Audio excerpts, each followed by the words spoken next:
3 साल सपोर्ट देने के बाद एक एस रैंक पार्टी ने गेल को फायर कर दिया। क्यों? क्योंकि वो एक कर्स क्राफ्टर था, अनवांटेड, यूजलेस। उन्होंने गेल को यूजलेस समझा। लेकिन असली ट्रूथ क्या था? कर्स्ड आइटम्स के सारे भयंकर साइड इफेक्ट्स गेल ने खुद पर लिए ताकि टीममेट्स को प्योर मैसिव स्टैट बूस्ट्स मिल सकें।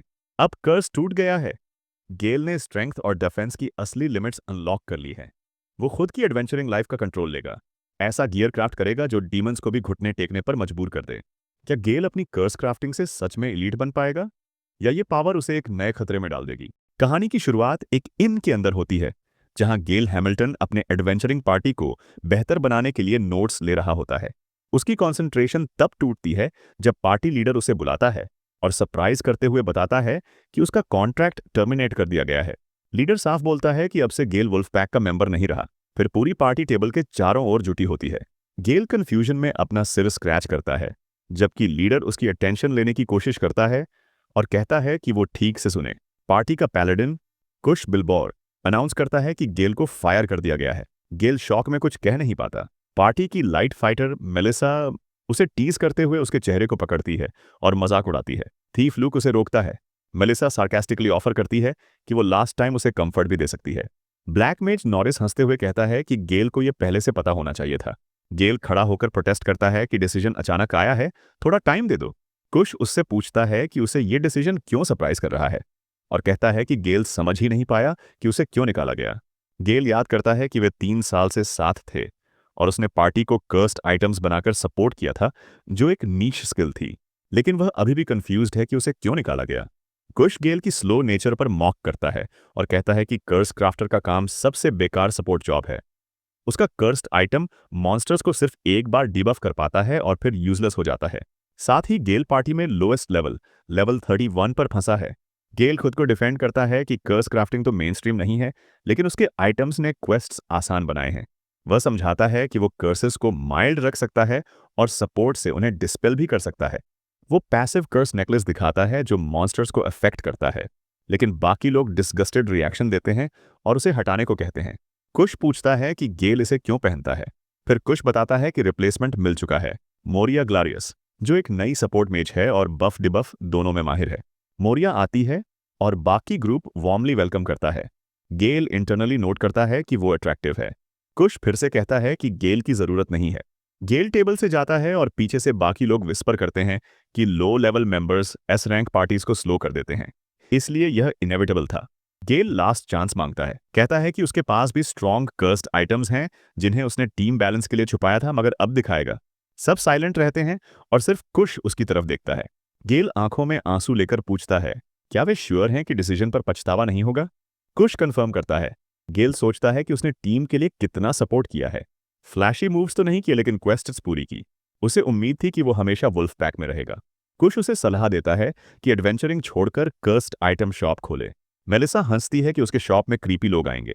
नॉरिस जोक करता है कि गेल शॉप खोला तो लोग उसे फ्रीक शो बताएंगे। लूक कहता है, कोई हार्ड फीलिंग्स नहीं।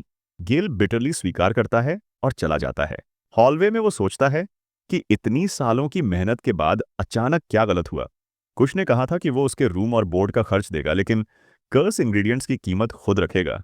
मतलब गेल प्रैक्टिकली फ्री में काम कर रहा था। गेल फ्रस्ट्रेशन में बड़बड़ाता है, वापस देखता है जहां ग्रुप हंस रहा है। डोर के पास जाकर वो फैसला करता है। एक पार्चमेंट निकालता है। वो सीक्रेटली उनकी गियर में कर्स्ड आइटम्स लगा चुका था जो उनकी बेस स्टैट्स बढ़ाते थे। उसने पहले ये नहीं दिखाया क्योंकि वे कंप्लेन करते, या शायद उसे अप्रिशिएट ही नहीं किया गया। गुजरे हुए कर्सेस हटाने के लिए स्पेल चांट करता है। मैजिक सर्कल चमकता है और रिकॉइल से उसे दर्द होता है। वो गिर जाता है। कई कर्स्ड आइटम्स बाइंडिंग इफेक्ट्स डालते हैं, बूस्टेड स्टैट्स के बदले पेनल्टीज। इस केस में वुल्फ पैक के गियर के कर्सेस उनके परफॉर्मेंस बढ़ाते थे, पर एक्सपीरियंस कम करते थे और माइनर स्टेटस एलिमेंट्स देते थे। गेल सारे ड्रॉबैक्स खुद अब्सॉर्ब करता था ताकि बाकी बेहतर कर सकें। वो अपने हाथ पकड़ता है और रिकॉइल की तीव्रता बताता है, साथ ही महसूस करता है कि अब हल्का है। कर्स हटने से वुल्फ पैक को जो बूस्ट मिल रहे थे वो खत्म हो गए, लेकिन गेल को फर्क नहीं पड़ता। उनके पास नई सपोर्ट मेज है। बाकी पार्टी लगभग लेवल 50 थी और उसने लगभग 20% स्टैट रिडक्शंस खुद पर ली थी। अपने स्टैट्स देखता है और खुश होता है कि लेवल 48 पहुंच चुका है। जॉब अभी भी कर्स क्राफ्टर है। नया स्टैट्स स्टैमिना 3011, स्ट्रेंथ 9 ओडी, defence 1324, magic 342, agility 835, resistance 459, status points 875, cursed item slots 8। Paladin कुश के स्ट्रेंथ 5000 और डिफेंस 3000 थे, इसलिए गेल के स्टैट्स सपोर्ट रोल के लिए सरप्राइजिंगली अच्छे हैं। तभी एक महिला आती है और उसे लड़खड़ाने के लिए डांटती है कि अगर वह चेकआउट कर चुका है तो जाए। गेल माफी मांगता है और बाहर निकलता है, स्ट्रेच करता है और सोचता है अगला कदम क्या हो। पैसों से खाली, लेकिन उसके पास अपना कर्स्ड गियर है। दूर एक महिला ग्राहकों को आकर्षित करती है एक बस्टल वाले स्टॉल पर। यह सीन उसे याद दिलाता है जो एक पुराने साथी ने कहा था, शायद उसे एडवेंचरिंग छोड़कर कर्स्ड शॉप खोलना चाहिए। गेल कन्फ्लिक्टेड था। भले ही उसने अपने पुराने पार्टी के सुझाव को नापसंद किया, पर स्टोर का ख्याल हमेशा दिल में रहता था।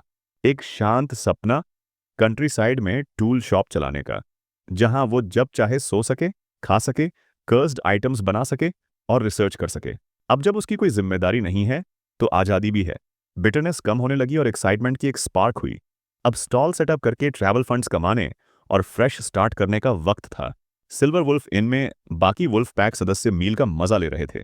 माहौल हल्का और सेलिब्रेटरी था। कुश कहता है कि सब कितना बेहतर लग रहा है। नॉरिस भी अग्री करता है।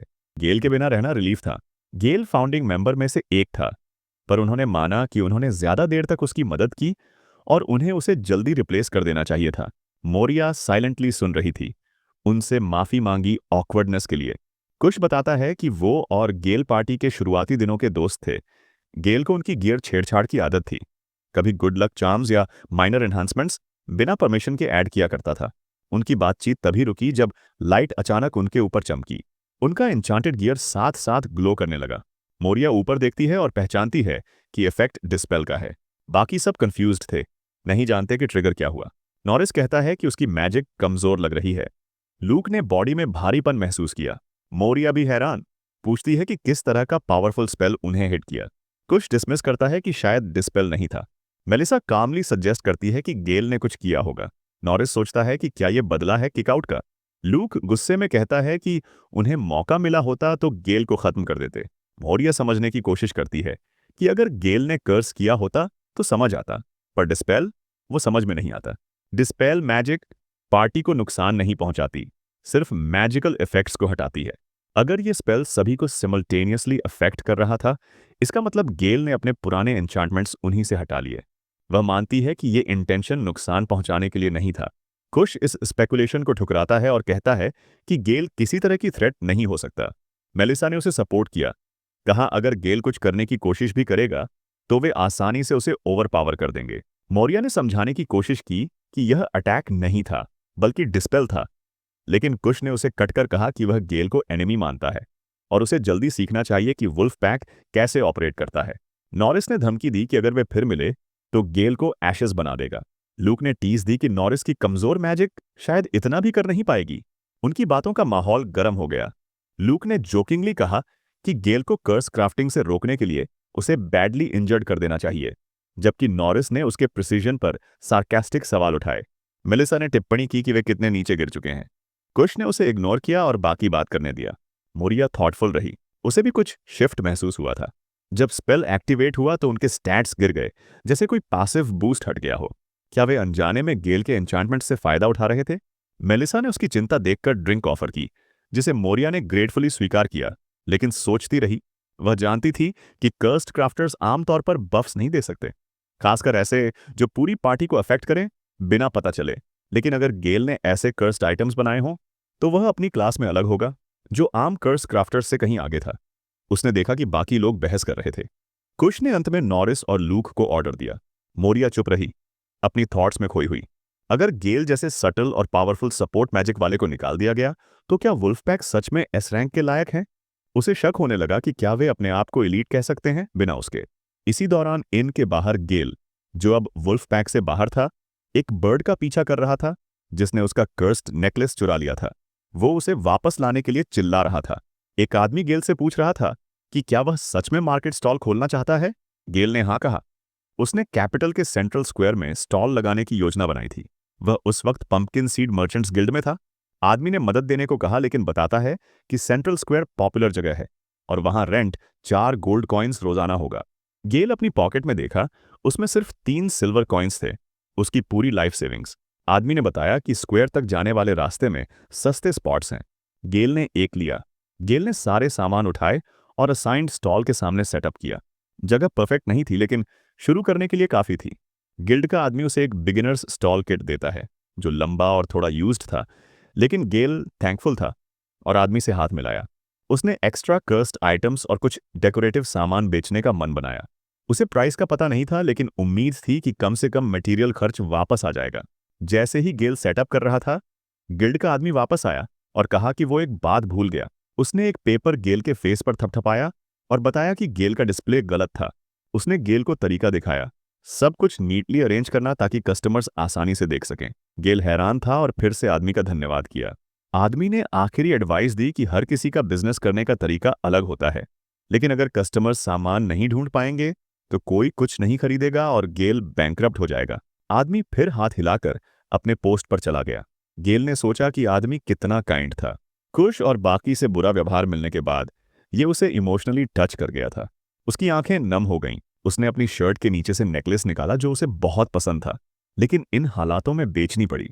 उसने उसे स्टॉल में टांगा, बेचने के लिए तैयार। अब शुरुआत करने का समय था। ये उसका फर्स्ट टाइम था ऐसा कुछ करने का, और वो नर्वस में था। सोच रहा था कि टाउन के लोग कर्स्ड आइटम्स को कैसे देखेंगे, क्या वे खरीदेंगे, उन्हें पसंद आएंगे। उसने अपने गाल थपथपाए कॉन्फिडेंस बढ़ाने के लिए, फिर अपने आसपास से गुजरने वाले लोगों को बुलाया और अनाउंस किया कि उसके पास डीबफ आइटम्स और एडवेंचरर्स के टूल्स अच्छे दाम पर उपलब्ध हैं। एक आदमी ने उसके टैलिस्मन्स देखे और कहा कि वे रेयर हैं। एक और महिला ने कर्स्ड आइटम्स देखकर पूछा कि क्या एक डिबफिंग मेज ऐसे आइटम्स से ज्यादा यूजफुल नहीं होगा। गेल ने समझाया कि जब कर्स्ड आइटम्स आमतौर पर वन टाइम यूज होते हैं और मेज स्पेल से पावरफुल नहीं, तो ये कोई भी यूज कर सकता है और मैजिक पावर जरूरी नहीं है। इसलिए ये कई एडवेंचरर्स के लिए अपीलिंग थे। लोग इंटरेस्टेड होने लगे। एक अलग आदमी सरप्राइज्ड हुआ जब उसने देखा कि एक वैनम टैलिस्मैन सिर्फ 5 कॉपर कॉइन्स में बिक रहा था, जो बहुत सस्ता था। गेल ने उसे बताया कि वो इसे मॉन्स्टर पार्ट्स और इंग्रेडिएंट्स से खुद बनाता है, इसलिए कॉस्ट मोस्टली उसका टाइम और एफर्ट होता है। उसके पास वेनम टैलिस्मन्स के अलावा स्टेटस इफेक्ट, स्टैट बूस्ट और अदर एबिलिटी देने वाले आइटम्स भी थे। आदमी ने ये खरीदने का निर्णय लिया। फिर उसकी नज़र एक अजीब वेपन पर पड़ी और उसने पूछा। गेल ने बताया कि वो एक कर्स्ड शॉर्ट सोर्ड था। ये एजिलिटी थोड़ा कम करता था, लेकिन मॉन्स्टर्स के खिलाफ पावरफुल एंटी आर्मर इफेक्ट देता था। इसके अलावा सारे स्टैट्स 10% बढ़ाता था। डाउनसाइड ये था कि वो कर्स्ड था। आदमी शॉक्ड हो गया और सोर्ड गिरा दिया। उसने कॉन्फर्मेशन मांगी तो गेल ने कहा कि हाँ, कर्स्ड है। आदमी नर्वस होकर हंसा और कहा कि वह गेल की ऑनेस्टी की कदर करता है, पर उसे नहीं पता कौन कर्स्ड सोर्ड खरीदेगा। गेल ने मजाक में कहा कि शायद इसे डेकोरेशन के लिए यूज किया जा सकता है। डिजाइन कूल था। आदमी ने सोचा कि क्रीपी होने के बावजूद उसे डिजाइन पसंद आया। उसे लगा शायद यह उसके घर से बुरी स्पिरिट्स को डराने के काम आ सकता है। उन्होंने डील किया और गेल ने 3 डिस्पेल टैलिस्मन्स फ्री में दे दिए। आदमी ने उसे धन्यवाद कहा। उसके बाद गेल हर आइटम को और क्लियरली एक्सप्लेन करने लगा। कर्स क्या है, कैसे रिमूव करना है और आइटम क्या कर सकता है। उदाहरण के लिए कर्स्ड नेकलेस सभी स्टैट्स को 50% तक बूस्ट करता था, लेकिन उस पर एक कर्स भी लगा था। फिर भी कस्टमर को उसका फ्लैशी लुक पसंद आया और उसने डिस्पेल टैलिस्मन्स के साथ उसे खरीद लिया। उसी तरह कर्स्ड बूट्स से एजिलिटी 2.5 गुना बढ़ती थी, लेकिन वे भी कर्स्ड थे। एक महिला ने उन्हें अपने स्लेव के लिए खरीद लिया और गेल ने उसे भी टैलिस्मन्स दे दिए। फिर उसने एक कर्स्ड क्रॉसबो दिखाया। वो सभी स्टैट्स 30% तक बढ़ाता था, साथ ही श्योर शॉट एबिलिटी देता था, और हाँ, वो भी कर्स्ड था। एक आदमी ने उसे आने वाले हंटिंग कॉम्पिटिशन के लिए खरीद लिया। गेल ने उसे 5 डिस्पेल टैलिस्मन्स भी दिए और मुस्कुराते हुए विदा किया। बाद में एक और आदमी आया और एक आइटम के बारे में पूछने लगा। गेल ने उसे एक कहानी सुनाई जो उसने एक लेजेंडरी हीरो के बारे में सुनी थी, जिसकी सबसे करीबी साथी एक बर्जर्कर थी। उस बर्जर्कर को कर्स्ड गियर बहुत पसंद था और उसकी फेवरेट आर्मर भी कर्स्ड आइटम ही थी। गेल जानता था कि कई लोग कर्स्ड चीजों पर बुरी तरह रिएक्ट करते हैं, लेकिन उसे विश्वास था कि अगर वो साफ साफ समझाए कि कर्स क्या है, कैसे कैंसिल करना है और आइटम के क्या क्या फायदे हैं, तो लोग उसकी चीजों की वैल्यू समझेंगे, और वहीं से उसकी सेल्स बढ़ने लगीं। गेल ने अपने कर्स्ड आइटम्स के साथ डिस्पेल टैलिस्मन्स भी इंक्लूड किए थे। जल्दी ही उसके स्टॉल के आसपास भीड़ जमा होने लगी। लोग एक्साइटेड होकर बात कर रहे थे कि वह फ्री डिस्पेल टैलिस्मन्स दे रहा है, जो आमतौर पर बहुत रेयर होते हैं। स्टॉल पर खड़े होकर गेल जोर से कस्टमर्स को बुलाता रहा। वह सबको बता रहा था कि सामान सस्ता है, फुल सेट कर्स्ड गियर है और साथ में फ्री डिस्पेल्स भी मिल रहे हैं। उसकी प्लान काम कर गई। आखिर में उसका हर एक आइटम बिक गया। पूरा स्टॉल खाली हो गया। उसका बैग अब पहले से कहीं हल्का लग रहा था और कस्टमर्स भी अलग अलग तरह के थे। हर तरह के लोग उससे खरीद कर गए। उसे एक आदमी याद आया जिसने कहा था कि गेल का कर्स्ड गियर बिल्कुल डेथ मेटल जैसा दिखता है, बहुत इंटेंस और एजी। उसने एक खास आइटम की तरफ इशारा करके कहा कि वही सबसे ज्यादा स्टैंड आउट लग रहा है। अचानक गेल ने भारी कदमों की आवाज सुनी। कुछ आदमी उसकी तरफ आए और पूछने लगे कि क्या यही वो जगह है जहां कर्स्ड आइटम्स फ्री डिस्पेल्स के साथ बिक रहे थे और क्या कुछ बचा है। गेल को बताना पड़ा कि सब सोल्ड आउट हो चुका है। तीनों आदमी साफ साफ डिसअपॉइंटेड दिख रहे थे। पता चलता था कि फ्री डिस्पेल्स की ऑफर ने सच में सबका ध्यान खींचा था। उनमें से एक को अफसोस था कि वे अपने क्वेस्ट शुरू होने से पहले नहीं आए। उन्होंने गेल से फिर पूछा कि अगर वे अपना खुद का गियर लाएं तो क्या गेल उस पर कर्सेस लगा सकता है और साथ में डिस्पेल्स भी दे सकता है। गेल ने कहा कि वो अगले दिन वापस आएगा और इससे पहले कि वे कुछ कहें वह जल्दी से भाग गया। इधर जिन लोगों ने आइटम्स खरीदे थे वे आपस में बातें कर रहे थे। कुछ ने वहीं अपना नया गियर ट्राई करने का फैसला किया। एक आदमी ने अपने दोस्त को चिढ़ाया जो हमेशा कर्स्ड चीजों से डरता था कि कहीं बेहोश मत हो जाना। डर के बावजूद दूसरे आदमी ने कर्स्ड रिंग पहन ली। तुरंत स्टैट्स चेक किए और हैरान रह गया। बूस्ट असली था। उसके स्टैट्स पूरे 50% तक बढ़ गए थे। उसने रिजल्ट अपने दोस्त को दिखाया और वह भी शॉक हो गया। इतनी छोटी सी रिंग इतना पावर दे सकती है, ये सोचकर सबको अजीब लगा। पास पास के दूसरे कस्टमर्स भी अपने आइटम्स से इम्प्रेस्ड थे। रिंग ट्राई करने वाले दोनों बहुत खुश थे। उनमें से एक ने कहा कि अगर रिंग कर्स्ड भी है तो कोई बात नहीं, वो उसे उतारने वाला नहीं है। लेकिन दूसरे को चिंता थी कि चर्च से कर्स हटवाना बहुत महंगा होता है, सीधा गोल्ड कॉइन लेवल का खर्चा। उसने मजाक मजाक में पूछा कि क्या वे फ्री डिस्पेल टैलिस्मन्स को रीसेल कर सकते हैं। उसके दोस्त ने तुरंत उसे चुप करा दिया कि अगर कोई प्रीस्ट ने सुन लिया तो गड़बड़ हो जाएगी। दोनों जानते थे कि चर्च डिस्पेल के लिए बहुत ज्यादा चार्ज करता है। जिसने ये आइटम्स बनाए थे वह क्लियरली एक्सपर्ट था। उनमें से एक ने अंदाजा लगाया कि आसपास के हर एडवेंचरर गिल्ड और पार्टी इस क्रिएटर को ढूंढने की कोशिश करेगी। वे सोचने लगे कि गेल असल में है कौन। कर्स क्राफ्टर्स आमतौर पर इतने चीरफुल और हेल्पफुल नहीं होते। किसी ने यहां तक कहा कि गेल उसे कहीं देखा सा लगता है लेकिन पहचान नहीं पा रहा था। और वे आपस में विस्पर करके गेसेस और रूमर्स फैलाने लगे। किसी को भी पूरी सच्चाई नहीं पता थी। गेल ने पहले अपनी टीम के लिए 4 कर्स्ड आइटम्स के पेनफुल इफेक्ट्स खुद झेले थे ताकि वह उन्हें सपोर्ट कर सके। उसने ये सब अपनी इच्छा से किया था। उसने अपनी पुरानी पार्टी को एस रैंक तक पहुंचने में मदद की थी और बदले में उन्होंने उसे निकाल दिया, जिससे वह मजबूर होकर सड़क किनारे छोटे से स्टॉल में अपनी क्रिएशंस को सस्ते दाम पर बेचना पड़ा। उस दिन से एक मिस्टीरियस क्राफ्टर की कहानियां फैलने लगीं जो कर्स्ड गियर बेचता है। लोग विस्पर में एक ऐसे आदमी के बारे में बात करते जो अचानक कहीं प्रकट होता, इनसेनली पावरफुल आइटम्स सस्ते में बेचता और फिर गायब हो जाता। गेल खुद काफी अच्छा महसूस कर रहा था। थोड़ा सा पैसा भी उसका मूड बेहतर कर रहा था। चीजें आखिरकार उसके लिए सही दिशा में चलने लगी थीं। इसी बीच मार्केट से काफी दूर उसकी पुरानी पार्टी जंगल में एक डेंजरस क्वेस्ट पर थी। अचानक एक जबरदस्त एक्सप्लोजन गूंजा। एक पेड़ बीच से टूट गया। फिर एक और धमाका हुआ और कुश, गेल का पुराना साथी, जोर से उड़कर दूसरे पेड़ से टकरा गया। वह दर्द और फ्रस्ट्रेशन से चिल्लाया। टीम ने गुस्से में गालियां दी। वे सोच रहे थे कि यह सब कैसे हो रहा है। वे तो एस रैंक पार्टी थे, यानी बेस्ट ऑफ द बेस्ट। उनके साथ ऐसा नहीं होना चाहिए था। उनके सामने एक विशाल ओजर खड़ा था जो पीछे हटने से इनकार कर रहा था। चैप्टर 3 की शुरुआत में ग्रुप एक हाई लेवल क्वेस्ट की तैयारी कर रहा था। मेलिसा को चिंता थी कि नए टीममेट के साथ उनका परफॉर्मेंस कैसा रहेगा। क्वेस्ट एस रैंक थी, यानी हाईएस्ट डिफिकल्टी। मगर कुश को कोई डर नहीं था। उसने खुद नई लड़की चुनी थी और उसे गिल्ड की बेस्ट एडवेंचरर्स में से एक मानता था। लूक इस उम्मीद में था कि वह उनकी पेस पकड़ पाएगी। बाकी सब मुस्कुराकर उसे देख रहे थे और उसने भी हल्की मुस्कान दी। जैसे जैसे वे आगे बढ़े, कुश ने पास एक मॉन्स्टर देखा और उसे वार्म अप का मौका समझा। उन्होंने मॉन्स्टर से लड़ाई शुरू की, लेकिन बैटल जल्दी ही इंटेंस हो गई। कुश तक को स्ट्रेन महसूस होने लगा। लूक ने बाव से एरोस चलाए, लेकिन उसकी एम खराब थी और एक एरो लगभग मेलिसा को लग गया। उसने कहा कि उसकी कंट्रोल में कुछ गड़बड़ है। मेलिसा इंप्रेस्ड नहीं हुई। उसने मॉन्स्टर को सिर्फ एक ओगर कहकर छोटा दिखाने की कोशिश की, लेकिन बात पूरी होने से पहले ही ओगर ने अपने बड़े पैडल से वार किया और मेलिसा और लूक दोनों को पेड़ से टकरा दिया।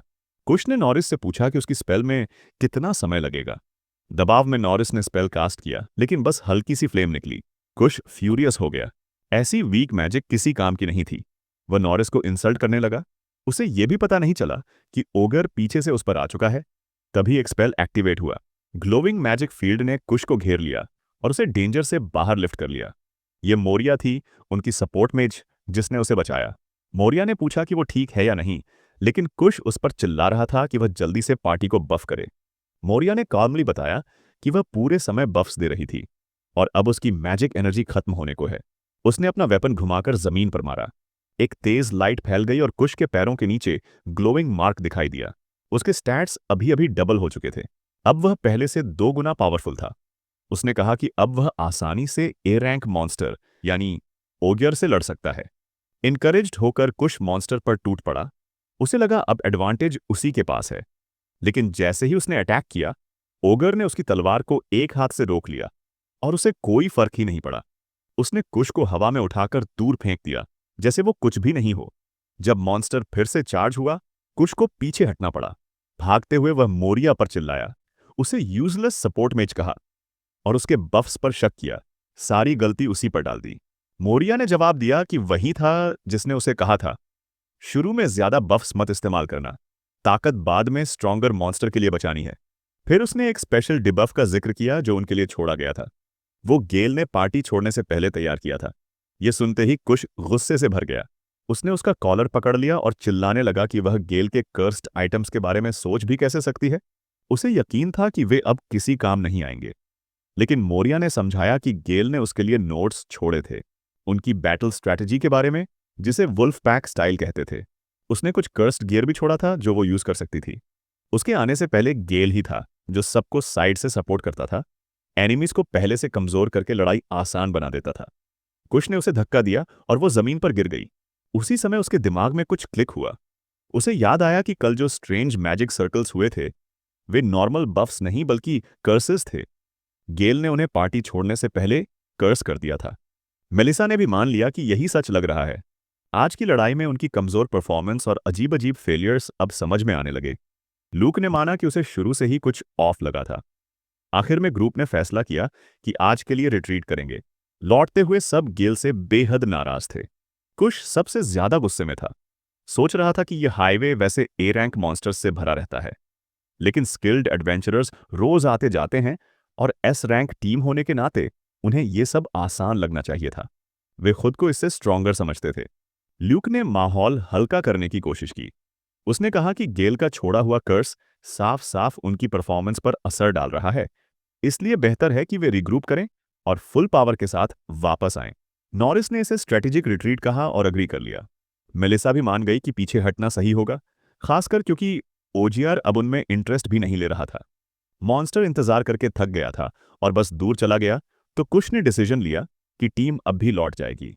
उसने कहा कि कर्स की वजह से ज्यादा स्ट्रेस लेने का कोई यूज नहीं, वे बाद में लौटेंगे और सब ठीक से सेटल करेंगे। मोरिया शॉक्ड हो गई जब उसे समझ आया कि पार्टी पहले ही रिट्रीट कर रही है। इतने स्ट्रांग ग्रुप के लिए यह बहुत जल्दी हार मान लेना लग रहा था। आखिर वे एस रैंक पार्टी थे, लेकिन कुश ने बताया कि सबकी हालत बहुत खराब है। और हैरानी की बात यह थी कि सिर्फ मोरिया ज्यादा इंजर्ड नहीं लग रही थी। बाकी सबने भी अग्री किया और कहा कि उसने फाइट में खास कुछ किया ही नहीं। फिर उन्होंने उसे रियर गार्ड की पोजीशन पकड़ने को कहा, जबकि वे आगे निकल गए। मोरिया स्टंड रह गई। वो एक सपोर्ट मेज थी, फ्रंटलाइन फाइटर नहीं। ऐसा रोल उसके लिए नहीं बना था। उसे लगा जैसे वे बस जिम्मेदारी उस पर थोप रहे हैं। लेकिन कुश बस उसे धन्यवाद कहकर बाकी सबको आगे ले गया। पूरी पार्टी भाग गई और मोरिया को पीछे छोड़ दिया। ओगर, जो अब तक चुपचाप देख रहा था, मोरिया के साथ वहीं रुक गया। उसने उसकी सिचुएशन पर कमेंट किया कि उसके साथ कितना रफ बर्ताव हो रहा है। अब अकेली और गुस्से में भरी मोरिया ने गेल की छोड़ी हुई पेपर को मुट्ठी में मसल दिया, हवा में फेंका और चिल्लाई। जैसे जैसे वो पेपर हवा में घूमा, अचानक तेज चमक के साथ जल उठा और एक बड़ा स्मोक क्लाउड छोड़ दिया। गुस्से से भरी मोरिया चिल्लाते हुए भागी कि अब वह सबको खत्म कर देगी। उधर बाकी पार्टी काफी दूर चलकर आखिर आराम के लिए रुकी। सबको उल्टी जैसा महसूस हो रहा था और वे पूरी तरह थके हुए थे। नॉरिस ने बताया कि रास्ते में उसका फेवरेट आइटम भी खो गया। सबको लग रहा था कि वो एग्जॉस्शन से ही मर जाएंगे। कुश यकीन नहीं कर पा रहा था कि सिर्फ एक ओगर ने उन्हें इस हालत में पहुंचा दिया। मेलिसा ने ब्लेम मोरिया पर डालना शुरू कर दिया। उसने कहा कि नई लड़की ने लड़ाई में कोई खास मदद नहीं की, आमतौर पर उनकी टीम कई ओजर्स को आसानी से संभाल सकती थी। आज कुछ बहुत गलत लग रहा था। वे असामान्य रूप से कमजोर और थके हुए थे, जबकि उन्होंने सिर्फ थोड़ी दौड़ लगाई थी। कुश ने कहा, जो हो रहा है वो साफ है। मेलिसा मोरिया के बारे में कंप्लेन करती रही, कहती कि वो अपनी बॉडी ज्यादा दिखाती है, काम कम करती है। ग्रुप के तीनों लड़के एक दूसरे की तरफ देखते रहे। सबके दिमाग में वही सवाल, इससे क्या फर्क पड़ता है? जैसे ही मेलिसा ने उनकी तरफ देखा, वे तुरंत नजरें हटाकर बोले कि कुछ नहीं। नॉरिस ने पॉइंट आउट किया कि गलती सिर्फ मोरिया की नहीं थी। वो बोला कि उसने स्पेल कास्ट करने से पहले ही फील कर लिया था कि उनकी फाइटिंग में पहले जैसा स्पार्क नहीं है। लूक ने अग्री किया। उसने कहा कि नॉरिस को सिंपल स्पेल में भी 2 गुना टाइम लग गया था। नॉरिस ने पलटकर कहा कि लूक भी कुछ अच्छा नहीं कर रहा था। अगर वह अपने यूजुअल फॉर्म में होता तो ओगर अब तक ऐश बन चुका होता। कुश ने फिर बात गेल पर ला दी। बोला कि ये सब उसी की वजह से हो रहा है और अब उन्हें उससे बदला लेना चाहिए। तभी मोरिया ग्रुप तक पहुंच गई। कुश ने ताना मारा कि उसे इतना टाइम क्यों लगा और अस्यूम कर लिया कि उसने ओग्यार को रास्ते में कहीं खो दिया है। वो भारी सांस ले रही थी, लेकिन उसकी नजरें तेजी से उनकी तरफ टिकी थीं। कुश ने अचानक कुछ अजीब देखा। उसकी पीठ पर कुछ चिपका हुआ था, लेकिन वह समझ नहीं पाया क्या। शहर में गेल खुशी खुशी अपने आइटम्स समेट रहा था। उसे स्टॉल चलाना बहुत फन लग रहा था। फिर भी उसे यह ख्याल आया कि काश आम टाउन के लोग भी उससे ज्यादा खरीदते। कुछ लोग तो देखने आते थे, लेकिन खरीदते ज्यादातर एडवेंचरर्स थे, जो या तो कर्स्ड इक्विपमेंट या डिस्पेल टैलिस्मन्स ढूंढ रहे होते। अगले कदम के बारे में सोचते हुए एक जाना पहचाना मर्चेंट उससे मिलने आया। गेल ने बताया कि बिजनेस ठीक चल रहा है और उसका शुक्रिया अदा किया। वह स्टॉल को दूसरी जगह शिफ्ट करने के बारे में सोच रहा था और मर्चेंट के पास एक आइडिया था। मर्चेंट ने गेल की बात समझकर महसूस किया कि वो नोबल क्वार्टर की तरफ इशारा कर रहा है, जो बस लगभग 10 यार्ड दूर था। आम लोग यूजफुल चीजों पर ज्यादा ध्यान देते हैं, जबकि रिच नोबल्स को फैंसी दिखने वाली चीजें पसंद आती हैं। अगर नोबल्स को गेल के गियर्स स्टाइलिश या आर्टिस्टिक लगे, तो वो वहां पॉपुलर हो सकता है। शायद उसे कास्टल्स की डेकोरेशन डिजाइन करने के लिए भी बुलाया जाए। तब वो सिर्फ क्राफ्टर नहीं, एक ट्रेंड सेटर बन जाएगा। मर्चेंट को गेल का एक पहले का कस्टमर भी याद आया। ब्लड शॉट आइज वाला आदमी जिसके वाइब्स बहुत इंटेंस और अजीब थे। इससे उसे लगा कि स्टॉल मूव करना सही फैसला हो सकता है। इन सब बातों को साइड पर रखते हुए गेल ने फिर से बिजनेस पर फोकस किया। स्टॉल को नए दिन के लिए तैयार किया। उसे पता नहीं था कि कोई लड़की दूर से चुपचाप उसे देख रही थी। चैप्टर 4 की शुरुआत में मौर्या आखिर उनके पास पहुंचती है, लेकिन बाकी सब पहले से वहां इंतजार कर रहे होते हैं और खुश नहीं दिखते। वे उसे लेट होने पर चिढ़ाते हैं। मेलिसा तो उसके बॉडी को लेकर फिर कोई रूड कमेंट करती है। लूक कहता है कि वो अभी भी रुकी है और उम्मीद करता है कि उसने पिछली फाइट से कुछ सीख लिया होगा। नॉरिस बात बदलने की कोशिश करता है और कहता है कि चलो वापस चलते हैं, लेकिन मोरिया कंफ्यूज हो जाती है। उसे समझ नहीं आता कि वे किस बारे में बात कर रहे हैं। तभी कुश की नजर उसके पीछे जाती है। ओगर, जिसे वे समझ रहे थे कि मोरिया ने संभाल लिया, अब फिर से फुल साइज में वहां खड़ा था, क्योंकि कर्स्ड आइटम का इफेक्ट खत्म हो चुका था। मोरिया शॉक्ड हो गई और जोर देकर बोली कि उसने उसे लूज नहीं किया। वो चिल्लाते हुए भागी कि वह अकेले मॉन्स्टर से नहीं निपट सकती, बाकियों को भी जिम्मेदारी लेनी चाहिए। रियर गार्ड होने के बावजूद वो खुद ही भाग गई और उन्हें छोड़ दिया। ओगर पार्टी की तरफ बढ़ने लगा और वे डर गए। घबराई हुई मेलिसा ने लड़कों को आगे धकेला कि वे संभालें। लड़के घबराकर ओजियार का ध्यान भटकाने के लिए कुछ बेवकूफ़ी भरी बातें करने लगे, लेकिन ओगर को कोई दिलचस्पी नहीं थी। वो असल में वेजिटेरियन था। ये सुनकर पार्टी ने और भी घबराकर अपनी जान बचाने के लिए भागना ही बेहतर समझा। कई दिन बीत गए। पार्टी एक टेबल पर पूरी तरह डिफीटेड बैठी थी। वे गंदे, थके और मिजरेबल दिख रहे थे। कुश ने पानी मांगा और मेलिसा ने कहा कि काश वो नहा पाती। उगर से भागते हुए वे किसी और जंगल में भटक गए थे और उसके बाद से न साफ हुए न आराम। कमरे में मौजूद लोग अपनी नाक ढक रहे थे। ग्रुप से बुरी बदबू आ रही थी। काउंटर के पीछे से किसी ने मोरिया से पूछा कि क्या ये लोग उसकी पार्टी हैं। उसने हाँ कहा, लेकिन यह भी जोड़ दिया कि वे जो झेल रहे हैं डिजर्व करते हैं। पार्टी अब भी हर बात के लिए गेल को ब्लेम कर रही थी। कुछ गुस्से में चिल्ला रहा था कि इनकीपर कम से कम उन्हें पानी या टॉवल तो दे ही दे। लूक ने शिकायत की कि इस जगह की सर्विस बहुत खराब है। इनकीपर ने गुस्से में उनकी टेबल पर पानी का ग्लास पटका और कहा कि उन्हें बस एक ही ग्लास मिलेगा और वह भी फ्री नहीं है। कुछ इरिटेटेड हो गया और उसकी एटीट्यूड पर सवाल उठाया, लेकिन उसने सीधा बोल दिया कि वे फ्री लोडर्स हैं जिन्होंने अपना स्टे तक का पैसा नहीं दिया। उन्होंने आर्ग्यू करने की कोशिश की, लेकिन इनकीपर ने याद दिलाया कि उन्होंने सिर्फ कल तक का ही पेमेंट किया था। अगर आगे रुकना है या खाना है तो पैसे देने होंगे। कुश ने कॉन्फिडेंट होकर कहा कि वे एस रैंक पार्टी हैं, लेकिन जैसे ही उसने अपना मनी पाउच चेक किया, वो खाली मिला। बाकी सब ने उसे पैसे देने को कहा, लेकिन उसके चेहरे की हालत देखकर समझ गए कि गड़बड़ है। कुश ने हिसाब लगाया।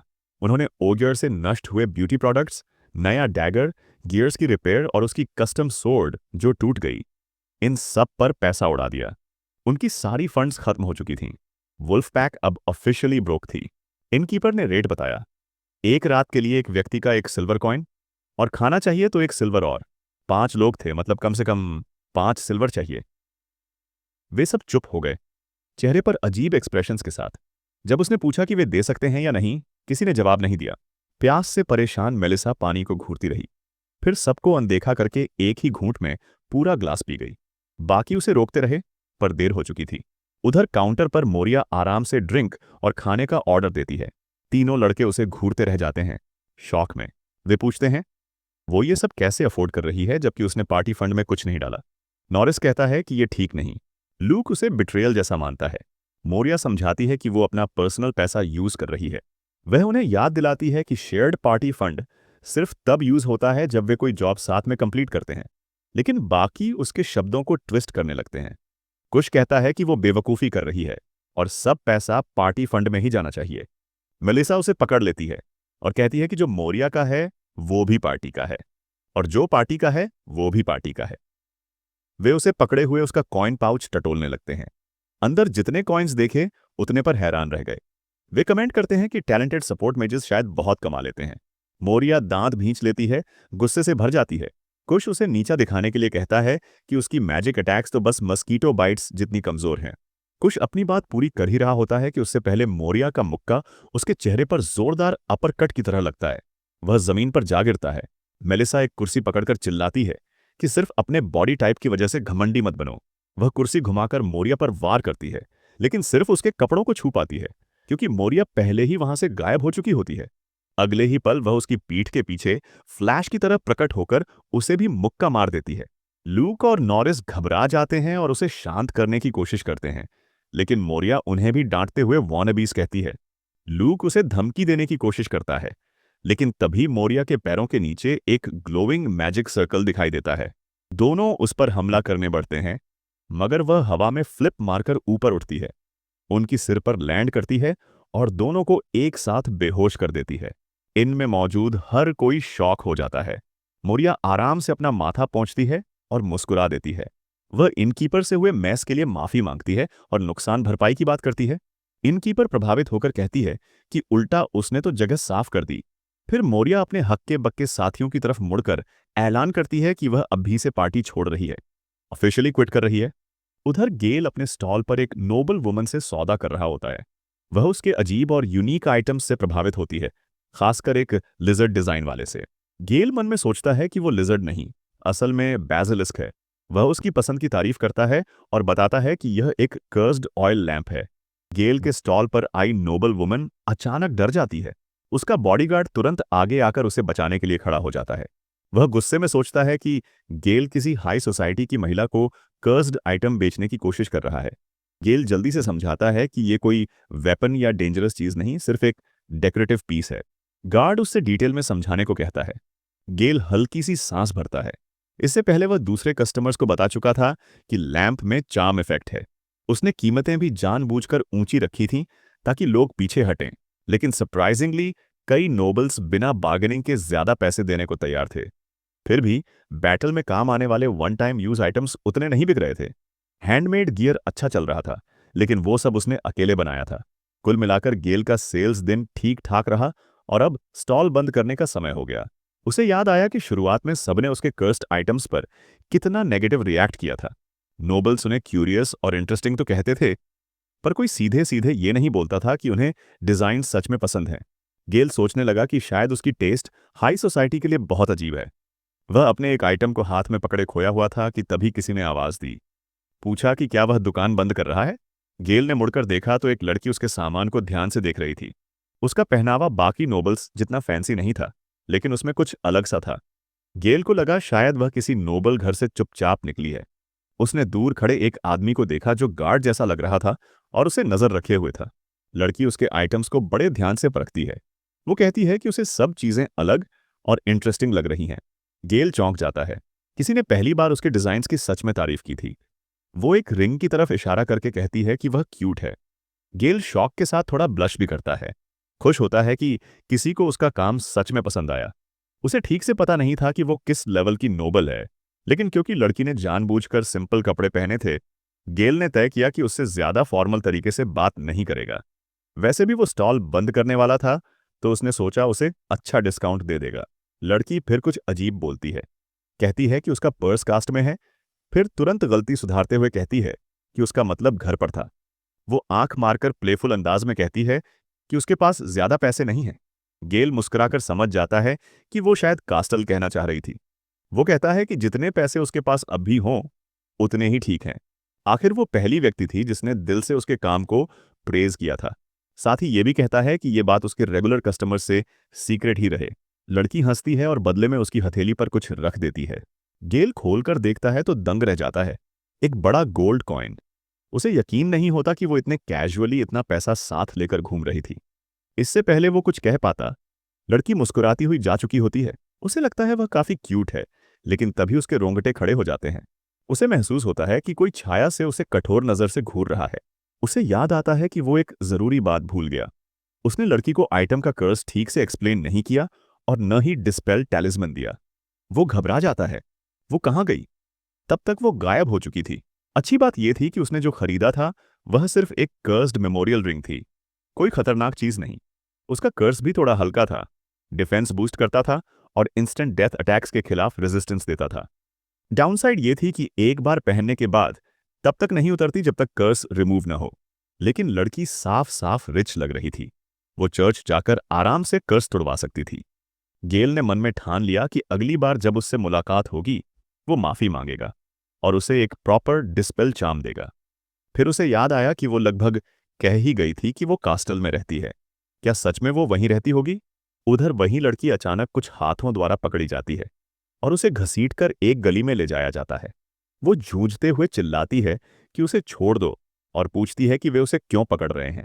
एक महिला सामने आती है और सोल्जर से पूछती है कि क्या उन्होंने उसे पकड़ लिया है। वे सिर हिलाकर हाँ कहते हैं और वह आगे बढ़ने का इशारा करती है। लड़की ना चिल्लाती रहती है और खुद को छुड़ाने की कोशिश करती है। थोड़ी देर बाद रॉयल कासल के अंदर सोल्जर्स थके हुए दीवार से टिके हुए होते हैं। लड़की का पीछा करते करते वे चूर हो गए थे। वो महिला उसे डांटती है कि वो इतनी परेशानी क्यों खड़ी करती रहती है। तभी इस यंग वुमन को उसकी पहचान याद दिलाई जाती है, प्रिंसेस कार्ला। लेकिन प्रिंसेस के चेहरे पर खुशी नहीं, बस नाखुशी झलकती है। दूसरी तरफ गेल अपने स्टॉल के पास चल ही रहा होता है कि किसी ने पीछे से उसके कंधे पर हाथ रखा। एक अजनबी कहता है कि वो एक यंग आदमी को ढूंढ रहा है, काले बालों वाला, नीली जैकेट पहनने वाला, जो पास ही स्टॉल चलाता है और जो बिल्कुल गेल जैसा दिखता है। वो उसके चेहरे को देखना चाहता है। गेल मुड़कर हल्की एक्टिंग करता है और कैजुअल अंदाज में पूछता है कि क्या वह सच में इतना यंग दिखता है। आदमी माफी मांगता है और वहां से चला जाता है। जैसे ही वह मोड़ मुड़ता है, गेल जल्दी से एक छुपी हुई गली में गायब हो जाता है। उसका दिल जोर से धड़क रहा था। कैपिटल की मिलिट्री उसे ढूंढ रही थी। यह अच्छी बात नहीं थी। उसने तय किया कि अब टाउन छोड़ने का समय आ गया है। पास खड़े कुछ किड्स ने उसे अचानक गायब होते देखा और एक्साइटेड होकर पूछने लगे कि उसने कौन सा मैजिक ट्रिक किया। गेल ने उन्हें चुप रहने का इशारा किया। चैप्टर 5 की शुरुआत में एक महिला प्रिंसेस कार्ला को डांट रही होती है कि उसने टाउन से खरीदी हुई रिंग पहन रखी है। वो कहती है कि यह चर्च के खिलाफ जाने जैसा है, एक तरह की ब्लास्फेमी है। लेकिन प्रिंसेस को इसमें कोई प्रॉब्लम नहीं दिखती। उसका मानना है कि नोबल्स को टाउन के लोगों के साथ घुलना मिलना चाहिए और इसमें उनसे चीजें खरीदना भी शामिल है। महिला कार्ला का कमरा देखती है, जो शहर से लाई गई अजीब और अनोखी चीजों से भरा होता है। उसे साफ दिख जाता है कि वह कार्ला के टेस्ट से सहमत नहीं है। कार्ला ये बात नोटिस करके कहती है कि विवियन को अभी बहुत कुछ सीखना है। विवियन उसकी बात इग्नोर कर देती है और उसे याद दिलाती है कि आज सुबह उसे एक फॉरेन एनवॉय से मिलने जाना है, इसलिए उसे जल्दी तैयार होना चाहिए।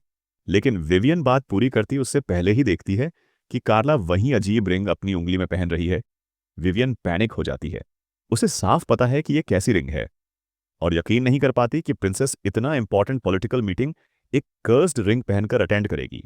कार्ला कहती है कि वह इसे पहनने वाली नहीं थी, बस ट्राई कर रही थी। दूसरी तरफ गेल एडवेंचरर्स गिल्ड में एक टेबल पर बैठा गर्मा गर्म मील का आनंद ले रहा होता है।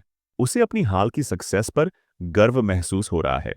शुरू में सोलो काम करने से नर्वस था, लेकिन सब एक्सपेक्टेशन से बेहतर चल रहा है।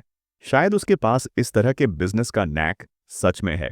फिर भी वो जानता है कि रिपेयर्ड जंक बेचने से अमीर नहीं बनेगा, इसलिए सोचता है कि कुछ रियल क्वेस्ट्स ले लें और जल्द ही दूसरे टाउन चला जाए।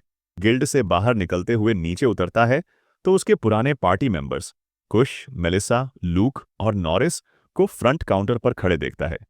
गेल तुरंत झुककर हाइड हो जाता है। उन्हें अपनी प्रेजेंस का पता नहीं चलने देना चाहता। काउंटर पर ग्रुप रिसेप्शनिस्ट से इन्वेस्टमेंट के लिए बेग कर रहा होता है। वे कहते हैं कि एस रैंक पार्टी होने के नाते उन्हें कम से कम 10-20 गोल्ड कॉइन्स मिलने चाहिए, लेकिन रिसेप्शनिस्ट इम्प्रेस नहीं होती। वह उन्हें रिमाइंड करती है कि एस रैंक बनने के बाद से उन्होंने एक भी क्वेस्ट कंप्लीट नहीं किया और बिना अचीवमेंट वाले लोगों को फंड करना जस्टिफाई नहीं होता। कुछ आर्ग्यू करता है कि उनके पास अभी टाइम है, लेकिन जब पूछा जाता है कि क्लाइंट से मिले भी हैं या नहीं, तो एडमिट करते हैं कि नहीं।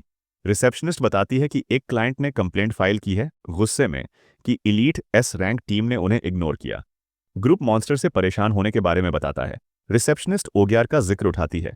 हाँ, वो ए रैंक एनिमी था, लेकिन वे एस रैंक पार्टी हैं। उनका ओगर म्यूटेटेड वर्जन था। वो करेक्ट करती है कि वो एक नॉर्मल ओगर ही था। साथ ही जानती है कि उन्होंने उसे टाउन तक फॉलो करने दिया, जिससे और प्रॉब्लम्स हुई। ये उनकी एकमात्र मिस्टेक नहीं थी। पूछती है कि क्या वे सोचते हैं गिल्ड ध्यान नहीं दे रहा।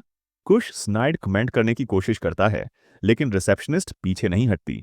वह मोरिया का मेंशन करती है, जो ज्वाइन करने के कुछ ही दिनों बाद पार्टी छोड़ गई। सिल्वर वुल्फ ने गिल्ड को कंप्लेंट और बिल भी भेजा उनके बिहेवियर की वजह से। गिल्ड को कवर करना पड़ा, इसलिए अब ग्रुप को गिल्ड का पैसा चुकाना है। दूर से देखते हुए गेल सोचता है कि वे सीरियस ट्रबल में हैं।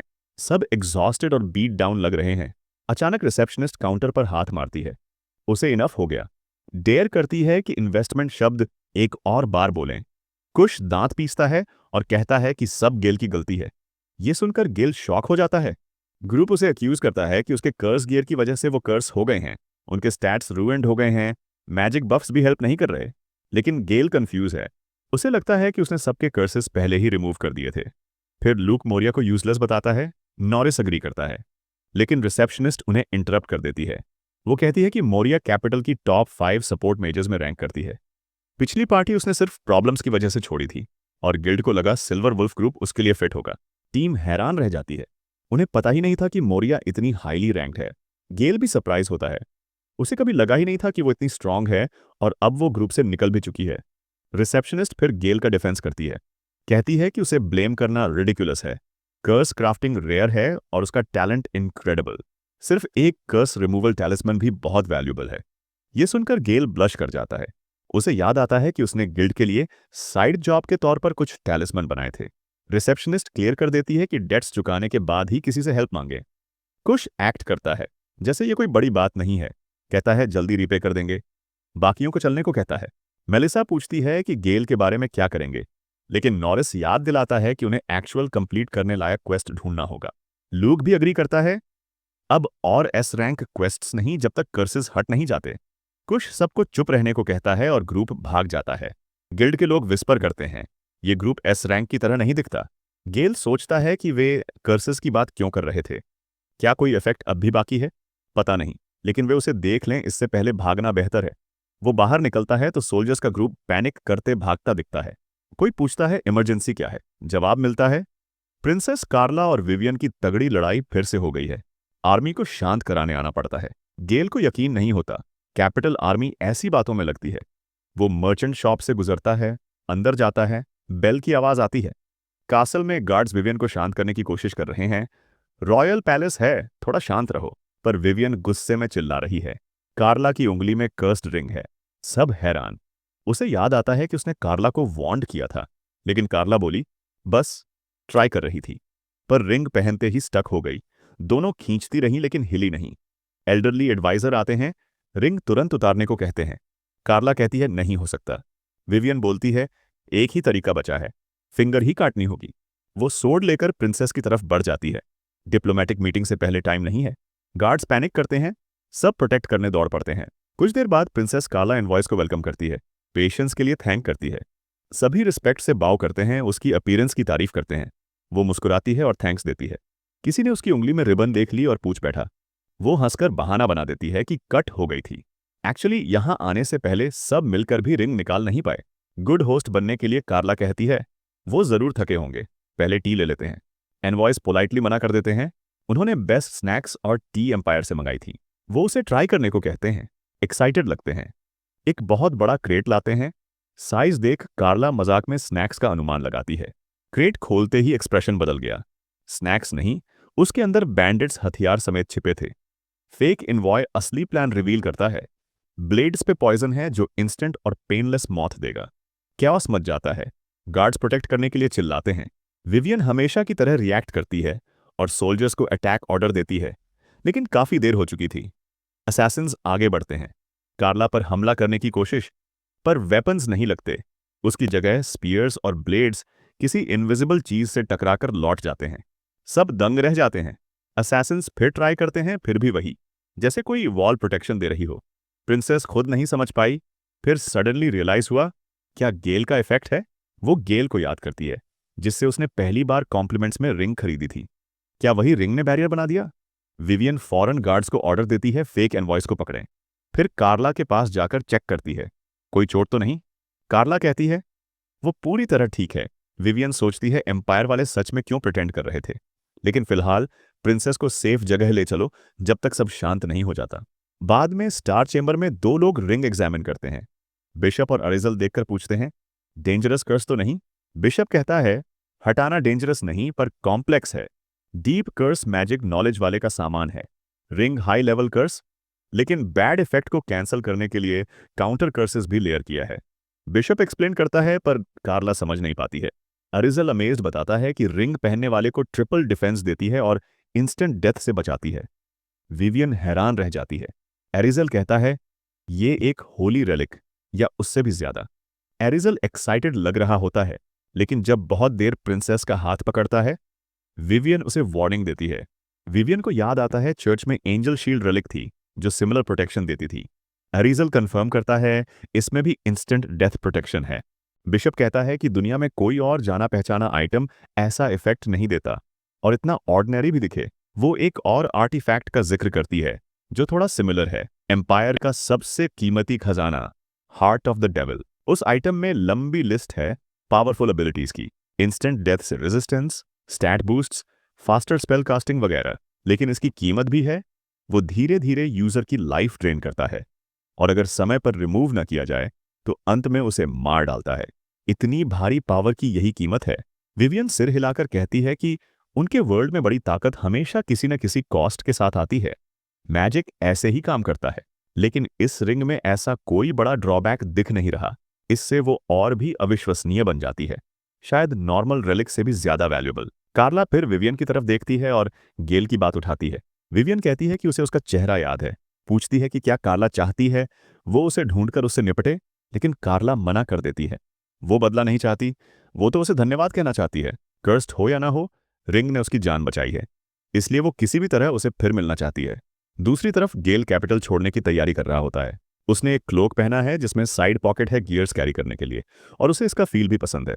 उसके हाथों पर वायर लाइनिंग वाली रिस्ट स्लीव्स हैं, एक्स्ट्रा स्टोरेज के लिए, और ऐसे बूट्स जो पैरों की प्रोटेक्शन के साथ आइटम्स भी कैरी कर सकें। बेसिक इक्विपमेंट रेडी है। एक हैंडमेड डैगर भी साथ है। बाकी जरूरी चीजें रास्ते में ढूंढने का प्लान है। सब सेट होने के बाद वो फाइनली डिसाइड करता है कि अब सच में निकलने का वक्त है। शहर की तरफ नजर डालते हुए उसे ताजी ठंडी सुबह की हवा महसूस होती है। सड़कों पर लोग अपनी डेली जिंदगी शुरू कर रहे हैं। गेल को अजीब सा एहसास होता है, वो सच में कैपिटल को छोड़ रहा है, और इसी सोच ने उसके कदम कुछ पल के लिए रोक दिए। एक शैडोवी एली के पास से गुजरते हुए क्यूरियोसिटी में अंदर झांकता है, और अचानक रुक जाता है। वहां उसकी पुरानी एडवेंचरिंग पार्टी पड़ी है, साथ साथ सिमटे हुए ठंड और मिजरी में। मेलिसा चिढ़कर रिएक्ट कर रही है। नॉरिस यूजुअल रूड टोन में जवाब देता है। ये सब देखकर गेल खुद को समझाता है कि अब ये लोग उसके लिए मायने नहीं रखते। वो सिर हिलाता है और आगे बढ़ जाता है। शहर और भी व्यस्त हो चुका है। मार्केट प्लेस से निकलते हुए उसे बातें सुनाई देती हैं। कहीं पर और मदद की जरूरत की चर्चा। कोई कहता है पैलेस गार्ड्स पहले ही गेट्स देख रहे हैं, चिंता की जरूरत नहीं। तभी घोड़ों की तेज टाप सुनाई देती है। वो पलटकर देखता है, रॉयल नाइट कोर और कैपिटल आर्मी के सोल्जर्स गुजर रहे हैं।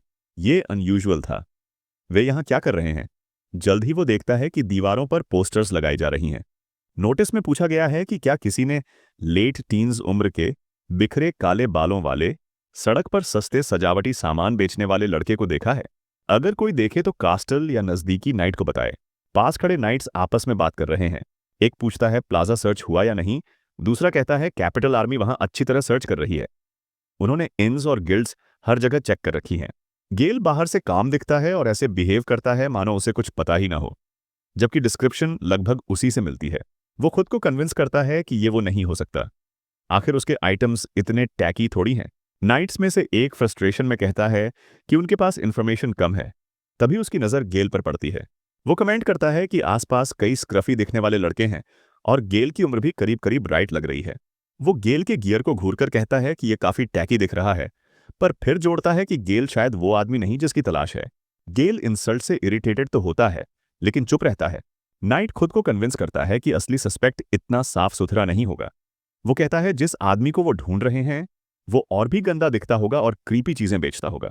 गेल ट्रबल अवॉइड करने के लिए सहमति में सिर हिला देता है और नाइट उसे जाने देता है। इसके बाद गेल अंदर की एक दीवार से टिक कर खड़ा होता है। उसे लगता है कि वो शहर के लिए ज्यादा इमोशनल हो गया था। खुद को इडियट कहता है और याद दिलाता है कि अब आगे बढ़ने का वक्त है। सिटी गेट पर कई स्टेज कोचेस खड़ी हैं, लोगों को अलग अलग जगहों पर ले जाने के लिए तैयार। गेल सोचता है कहाँ जाए जहां जॉब्स मिलें। एमिरेट्स बड़ा ट्रेड हब है, बिजनेस के लिए अच्छा। ग्रासियस फोर्ट एक मिलिट्री बेस। ग्रैंड स्टैट पुरानी हिस्टोरिकल सिटी। तभी एक कोचमैन आवाज लगाता है कि उसके कोच में सिर्फ 2 सीट्स बची हैं और वो डिस्काउंट पर जा रही हैं। सेल शब्द सुनते ही गेल का इंटरेस्ट जागता है। वो पूछता है कोच कहाँ जा रही है? कोचमैन बताता है फार्मेज, जो एग्रीकल्चर सेंटर है। गेल को तुरंत फ्रेश फूड की याद आती है और उसके मुंह में पानी आ जाता है। वो सीट लेने के लिए हाथ उठाता है, लेकिन उसी वक्त कोई और भी हाथ उठाकर कहता है कि उसे भी एक सीट चाहिए। गेल पलटकर देखता है और चौंक जाता है। चेहरा जाना पहचाना लगता है। क्लोक हटाती है और हाँ, वही है मोरिया ग्लारिस, कुश की पार्टी वाली लड़की। पिछली मुलाकात से बस कुछ ही दिन हुए हैं। गेल उसे पहचान लेता है और समझ जाता है कि वो भीड़ में भी अलग नजर आती है, खूबसूरत और स्ट्रॉन्ग प्रेजेंस वाली। मोरिया की मुस्कान उसे थोड़ी नर्वस कर देती है। वो कुछ कहने ही वाला होता है, लेकिन उसके एक्सप्रेशन देखकर अपने थॉट्स पर शर्म महसूस करता है और सब गाय होने के नाम पर डाल देता है। कोच के अंदर दोनों सीट पर बैठते हैं। गेल उससे कहता है कि कम से कम इस सफर के लिए साथ साथ अच्छे से रहना चाहिए। उसे याद आता है कि कुछ समय पहले मोरिया ने उसे फेस पर पंच मारा था और अब भी उसका गाल हल्का दुख रहा है। मोरिया कूल तरीके से जवाब देती है, लेकिन साफ दिखता है कि अब वो उस बात से नाराज नहीं है। कैपिटल से दूर जाते हुए कोच हिलना डुलना शुरू करता है और गेल जम्हाई लेता है। वो सच में थका हुआ है। मोरिया उसे कोहनी मारकर कहती है कि वो बहुत पास बैठा है। गेल माफी मांगता है और समझाता है कि जगह ही कम है। वो कोच के अंदर नजर घुमाता है। मेटल गुड्स और आयात किए गए सामान ट्रांसपोर्ट के लिए भरे हैं। एक हायर्ड मर्सनरी कार्गो की रखवाली कर रहा है। कुछ और ट्रैवलर्स भी साथ बैठे हैं और उसके बिल्कुल बगल में बैठी है ये इंटेंस सी औरत मोरिया, जिसने अपनी पार्टी छोड़ भी दी, वो भी इतनी जल्दी। गेल मन ही मन साय करता है। ऐसे में नींद कैसे आएगी? खुद को याद कराता है कि भले ही बिगिनिंग अच्छी न रही हो, अभी उसका शांत रहना बेहतर है। मोरिया कहती है कि वो गुस्सा नहीं है। गेल सोचता है शायद सच में नहीं है। आखिर उसका पार्टी ज्वाइन करना उसके किक आउट होने से जुड़ा नहीं था। कुश को शायद उसमें इंटरेस्ट था और बाकी पहले से ही उसे निकालने का प्लान बना चुके थे। वो सही टाइम पर आ गई, जिससे प्लान एग्जीक्यूट हो सका। वो पूछता है कि वुल्फ पैक क्यों छोड़ा। मोरिया सीधा जवाब न देकर पूछती है कि खुद इतनी लाउजी पार्टी पहले क्यों नहीं छोड़ी। फिर हंसकर एक्सप्लेन करती है ट्रबल का कारण कोई बड़ा मॉन्स्टर भी नहीं था, बस एक ओगर, और कुश उसे भी हैंडल न कर सका। उसके मुताबिक कुश यूजलेस लीडर था, बाकी मेंबर्स भी बिगिनर्स जैसे, मैजिक स्पेल्स और आर्चरी वीक। वो समझ नहीं पाती कि गेल ने कभी ऐसी टेरेबल टीम ज्वाइन क्यों की। गेल पूछता है क्या वो श्योर है कि कुश की गलती थी। वो कॉन्फिडेंटली कहती है हाँ, और अब गिल्ड को भी पता चल गया, इसलिए वो भी कैपिटल छोड़ रही ताकि चीजें काल्म हो जाएं। बताती है कि बाकी मेंबर्स ने सारी बैड लक गेल पर ब्लेम करना शुरू कर दिया, लेकिन ऑनेस्टली उसे लगता है कि ग्रुप में सिर्फ गेल ही जानता था क्या कर रहा है। गेल मुस्कुरा देता है। मोरिया जल्दी अपोलोजाइज करती है, सोचकर कि उसे मिक्स्ड फीलिंग्स होंगे। गेल कहता है कोई बात नहीं और सॉरी बोलता है कि उसके साथ उनका टाइम इतना मैसी निकला। वो कहती है ये उसकी गलती नहीं, उसे मिस्टर हैमिल्टन कहती है, लेकिन वो बोलता है बस गेल बुलाओ। उसके बाद क्वाइट मोमेंट आता है। गेल उसकी तरफ देखता है। उसके पास ज्यादा सामान नहीं, शायद पार्टी छोड़ते ही कैरावैन पर चढ़ गई। हेल्प करने को वो बैग से बन निकालता है, इंग्रेडिएंट्स चॉप करके क्विक सैंडविच बना देता है। जोक मारता है कि अब वो officially wolf pack victims club का मेंबर है। मोरिया कहती है वो अनश्योर है कि वो कितना विक्टिम है, लेकिन सैंडविच देख उसकी आंखें चमकने लगती हैं और एक्सेप्ट कर लेती है। वो कहता है छोटी चीजों की चिंता न करे। फिर बाकी पैसेंजर्स को भी ऑफर करता है। मोरिया बिग बाइट लेती है और कहती है कि टेस्ट बहुत अच्छा है। ये सोचकर सरप्राइज हो जाती है कि इतना फास्ट कैसे बना लिया। गेल हंसता है और कहता है ये सब गुड इंग्रेडिएंट्स का कमाल है। उसके पास वाइन भी है। मोरिया टीज करती है कि कहीं उसे ड्रंक करने की कोशिश तो नहीं, लेकिन तुरंत नोटिस करती है कि ये ऑर्डिनरी वाइन नहीं बल्कि रेयर और एक्सपेंसिव रोमा वाइन है। वो पूछती है कि सच में ये उसे पीने देना ओके है। गेल कहता है हाँ, उसका मार्केट स्टॉल ह्यूज सक्सेस रहा, अब वो ये अफोर्ड कर सकता है। मोरिया बताती है कि उसने मार्केट में कमोशन के बारे में सुना था। किसी ने स्टॉल से आर्टिफैक्ट लेवल आइटम बेचा था। उसे ये नहीं पता था कि वो गेल का स्टॉल था। गेल सरप्राइज्ड हो जाता है, सोचता है कि कोई आर्टिफैक्ट नॉर्मल स्टॉल से क्यों बेचेगा। कौन फूल इतना रेयर और पावरफुल आइटम यूं ही बेच देगा। मोरिया कहती है कि प्रिंसेस भी उस आर्टिफैक्ट को ढूंढ रही है। ये सुनकर गेल कुछ पल के लिए रुक जाता है। उसे प्रिंसेस, कासल और वो समय याद आता है जब कोई उसे ढूंढता हुआ आया था, लेकिन फिर खुद को समझाता है कि शायद ये सब कनेक्टेड नहीं होगा। मोरिया उससे पूछने लगती है कि कहीं वही आर्टिफैक्ट उसके पास तो नहीं था, पर गेल बात को हल्के में उड़ा देता है। कहता है कि वो खुद ऐसा दिखता ही नहीं कि उसके पास आर्टिफैक्ट होगा। मोरिया भी अग्री कर जाती है। गेल मजाक में कहता है कि कम से कम वो झूठ ही बोल देती ताकि उसे थोड़ा कूल फील हो। मोरिया कहती है कि आर्टिफैक्ट क्रिएटर्स तो आमतौर पर टेम्पल्स या होली माउंटेन्स में रहते हैं। गेल अग्री करता है और कहता है कि बिल्कुल ओल्ड हर्मिट्स की तरह, जो माउंटेन्स में छिपकर रहते हैं। तभी गेल एक फनी फेस बनाता है, अपना चेहरा ओल्ड मैन की तरह रिंकल कर लेता है। मोरिया जोर से हंस पड़ती है और उसकी हंसी कैरेज भर में गूंज जाती है। दोनों हाई फाइव करते हैं और मोरिया कहती है कि उसे गेल अब सच में पसंद आने लगा है। गेल भी जवाब में कहता है कि उसे भी वो बिल्कुल नहीं लगती कि नापसंद की जाए।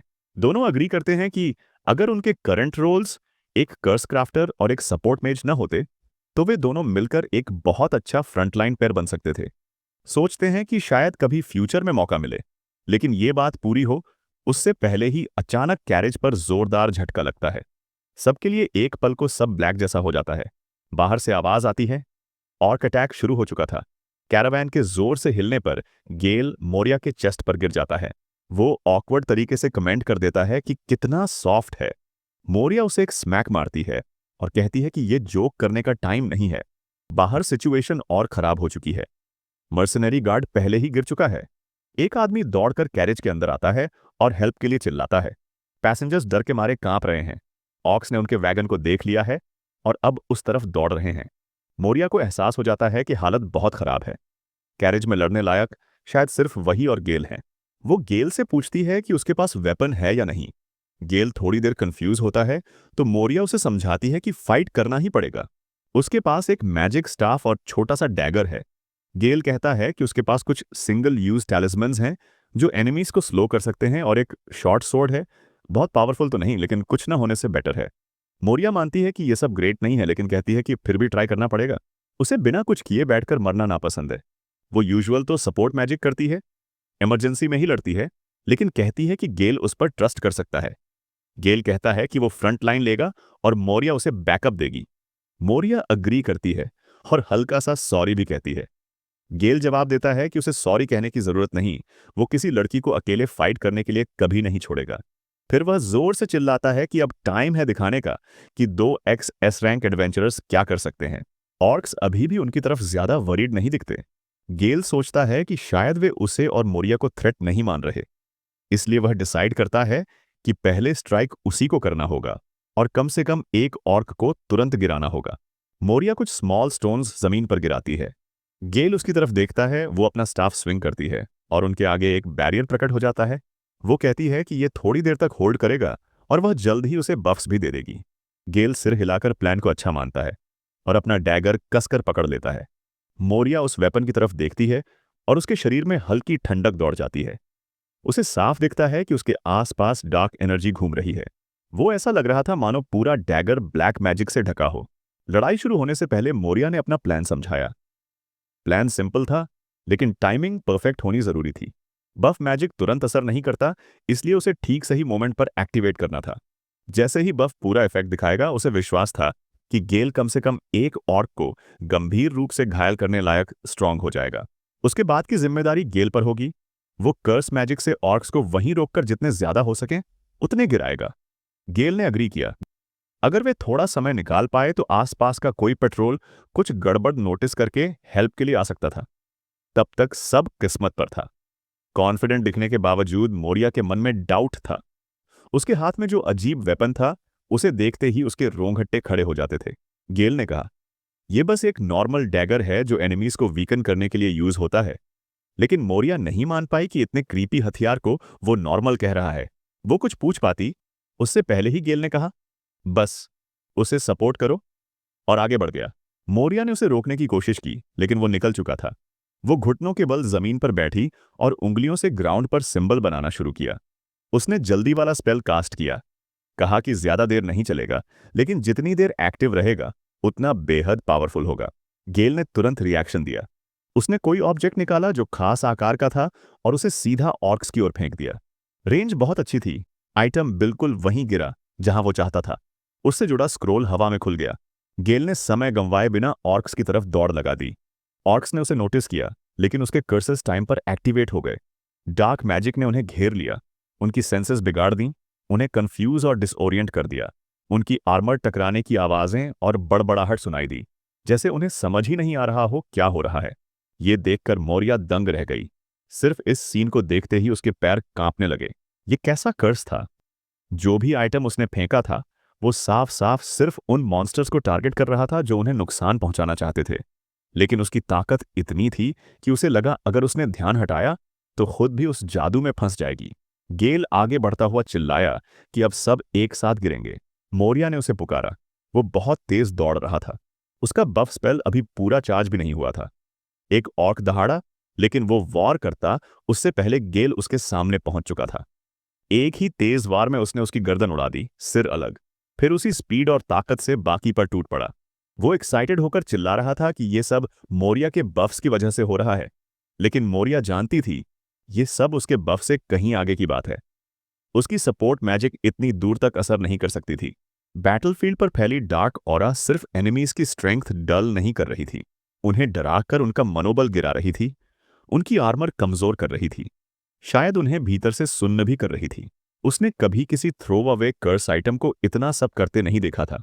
और वो डैगर सिर्फ देखने से ही समझ आ रहा था कि उस पर कुछ हमेशा एक्टिव इफेक्ट्स हैं, जैसे गेल की आर्मर की मौजूदगी को छिपाना और उसकी असल स्ट्रेंथ को हाइड करना। उसे यकीन नहीं हो रहा था कि गेल ऐसे ब्लेड को नॉर्मल कह रहा है। उसकी नज़र में वो किसी लेजेंडरी वेपन से कम नहीं था। वो सिर पकड़कर बैठ गई। जो कुछ भी हो रहा था सब उसकी समझ से बाहर था। उधर गेल अपनी जिंदगी का सबसे अच्छा टाइम बिता रहा था। उसका पूरा शरीर मैजिक इन्हांसमेंट से चमक रहा था। मोरिया की सपोर्ट मैजिक ने उसकी हर एबिलिटी को ऊपर उठा दिया था। स्ट्रेंथ, स्पीड, रिएक्शन, सब कुछ नॉर्मल से कई गुना। वो हैरान था और उसे धन्यवाद दे रहा था। मोरिया ने समझाने की कोशिश की कि हाँ, उसने थोड़ा हेल्प किया, लेकिन जो नज़ारा वह देख रहा है वो सच में उसका नहीं बल्कि कुछ और है। गेल फिर भी हंसकर बोलता है कि अब उसे पहली बार लग रहा है कि वो सच में इन मॉन्स्टर्स को हरा सकता है। मोरिया ने उसे गौर से देखा और कुछ डराने वाला सच महसूस किया। उसके बूस्टेड स्टैट्स तेजी से गिर रहे थे। स्पेल में एक अहम हिस्सा मिसिंग था, मैजिकल एनर्जी। वो उसे ठीक से चार्ज करना भूल गई थी। बफ्स फेड हो रहे थे। वो जल्दी से कहती है कि वो ठीक कर देगी, ये कोई बड़ी बात नहीं। गेल अभी भी जोश में है, कहता है कि दोनों मिलकर अनबीटेबल हैं। मोरिया कंफ्यूज्ड, वो इतना हाइप क्यों बिहेव कर रहा है? गेल बिना रुके हवा में उछलता है और एक और ऑर्क को काट गिराता है। अब सिर्फ एक ऑर्क उसके सामने बचा है, लेकिन उसके रोर करते ही पीछे से और ऑर्क्स आ जाते हैं। गेल रुके बिना अपने कर्स्ड आइटम्स और फेंकता है। जोरदार एक्सप्लोजन की आवाज गूंजती है। जादू इतना ताकतवर था कि आसपास के हर ऑर्क की गर्दन उनके शरीर से अलग हो जाती है।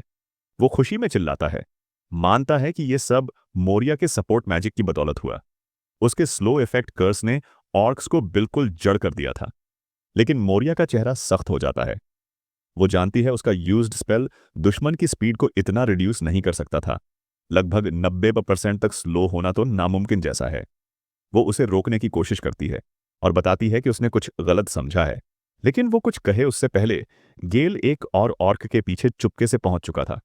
एक तेज साफ मोशन में उसने उसके गर्दन के पीछे डैगर घुसाया और एक और डेफनिंग एक्सप्लोजन गूंज उठी। फाइनल ऑर्क जमीन पर ढेर हो गया। मोरिया अविश्वास में उसे देखती रह गई। क्या उसने सच में उसे एक ही वार में हरा दिया? ऐसा इंस्टेंट किल बेहद रेयर होता है, लगभग असंभव, जब तक किसी आर्टिफैक्ट लेवल पावर का यूज न हो। वो समझ नहीं पा रही थी कि गेल जैसा आदमी ऐसे इफेक्ट्स वाला हथियार हाथ से कैसे बना सकता है। ये सब उसकी समझ से बाहर था।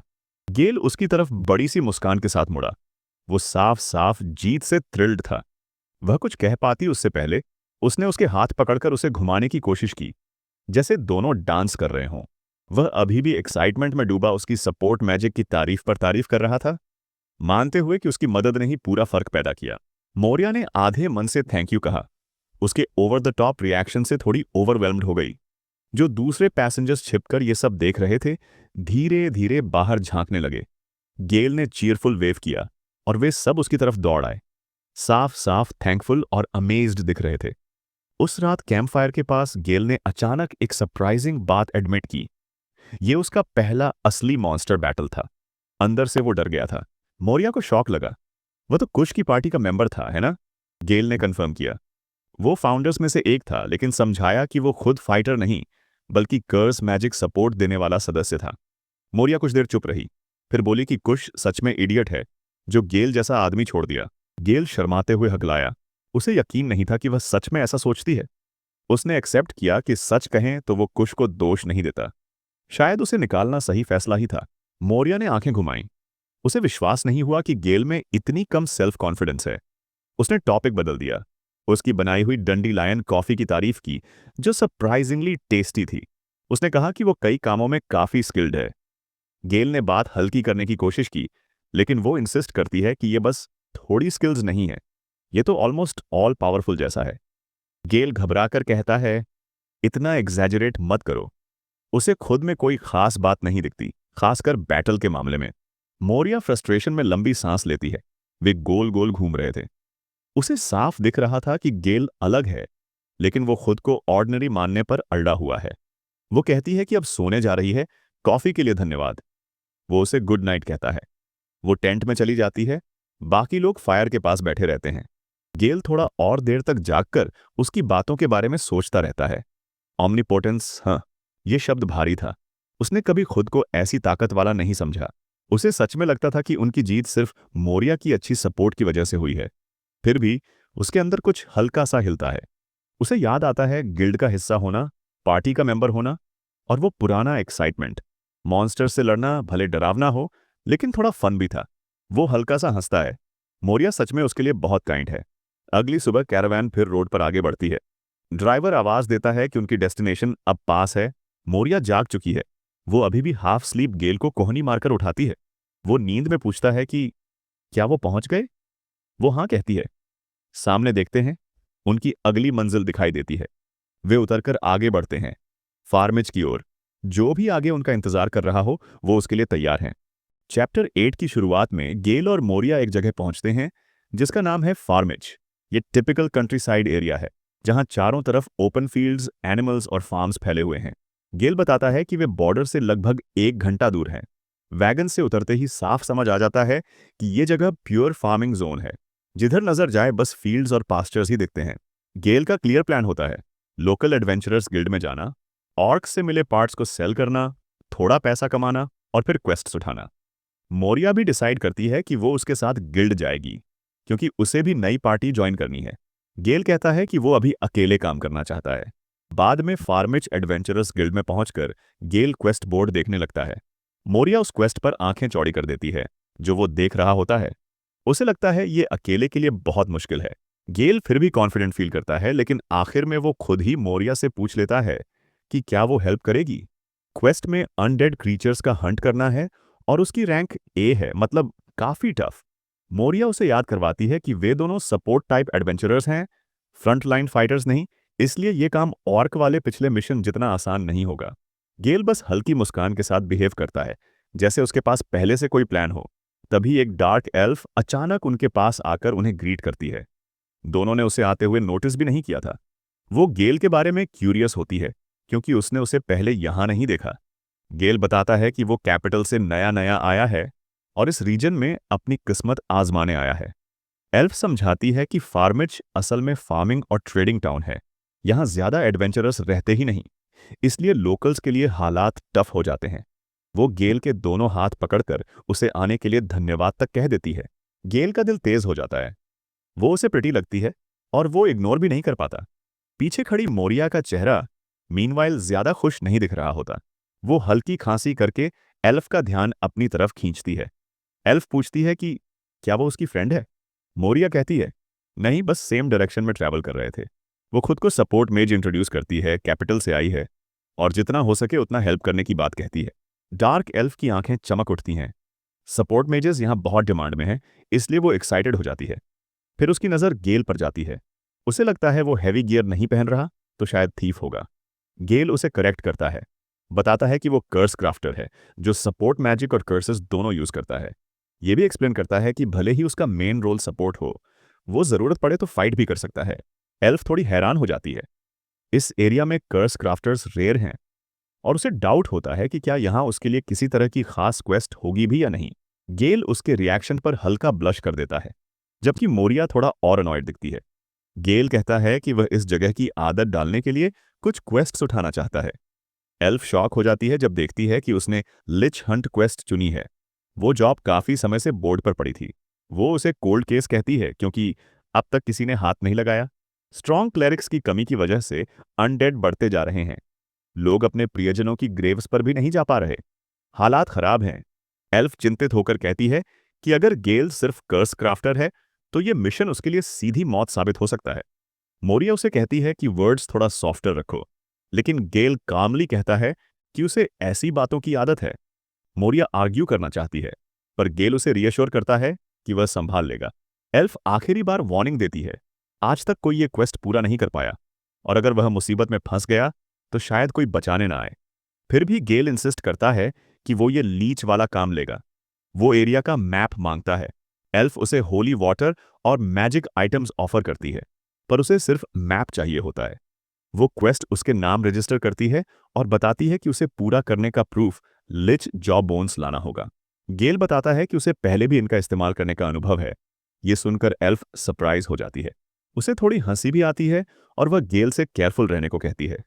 जब वो थोड़ा और करीब झुककर बताती है कि टाउन को सच में एडवेंचरर्स की जरूरत है, गेल फिर से ब्लश करने लगता है। तभी मोरिया पूरी ताकत से उसके पैर पर स्टेप कर देती है। उसका इरिटेशन साफ दिखता है। एल्फ हंसते हुए कहती है कि दोनों की आपस में अच्छी बनती है और अंत में उन्हें फार्मिच में वेलकम करती है। ये फार्मिंग टाउन वाला एडवेंचरर्स गिल्ड एक महिला चलाती है जो खुद को गिमली नाम से इंट्रोड्यूस करती है। वो गेल और मोरिया दोनों को झुककर पोलाइटली ग्रीट करती है और कहती है कि आगे मिलकर काम करने की उम्मीद है। गेल भी सिर हिलाकर वही बात दोहराता है और अचानक जैसे उसे कुछ याद आता है, वो एक सैक बाहर निकालता है। उसके अंदर पिछली क्वेस्ट से मिले ऑर्क पार्ट्स भरे होते हैं। गिमली इंप्रेस्ड हो जाती है कि उसने कितना सामान कलेक्ट किया। गेल कहता है कि वे नया क्वेस्ट कल सुबह से शुरू करेंगे। जिमली कमेंट करती है कि वो कितना कैजुअल बिहेव कर रहा है, जैसे टाउन बदलना और टफ क्वेस्ट्स लेना उसके लिए रोज का काम हो। गेल लाइटली थैंक यू जैसा जवाब देता है, लेकिन वो साफ कर देती है कि ये प्योर कॉम्प्लीमेंट नहीं था।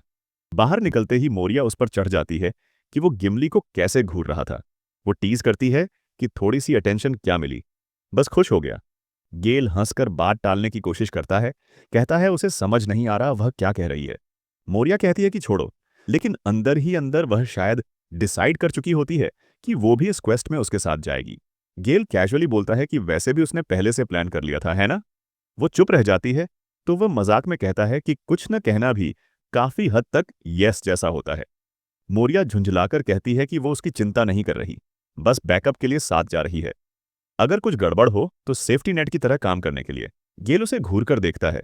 जब वह शर्माकर पूछती है कि क्या देख रहा है, तो वह गंभीरता से कह देता है कि उसके साथ होने से उसे काफी बेटर फील होता है। मोरिया और भी ज्यादा ब्लश कर जाती है, सोचती है कि वो इतनी सीधी बात इतनी गंभीरता से कैसे बोल देता है। गेल एडमिट करता है कि यह उसका पहला सोलो क्वेस्ट है, इसलिए वह एक्चुअली नर्वस है।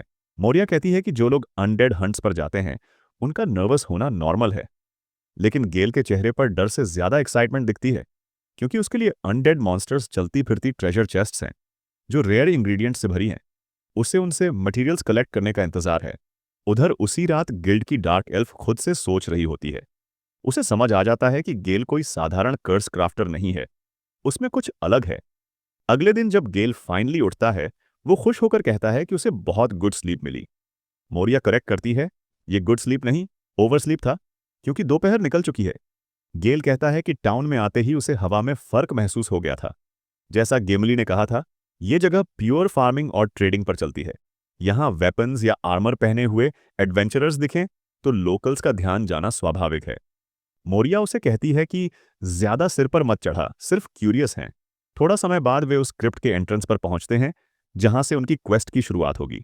गेल चीयरफुल रहने की कोशिश करता है और उम्मीद करता है कि क्वेस्ट जल्दी निपट जाए। चैप्टर की शुरुआत में मोरिया अपना सारा गियर चेक कर रही होती है, उसकी silver knife, anti undead incense और होली वाटर।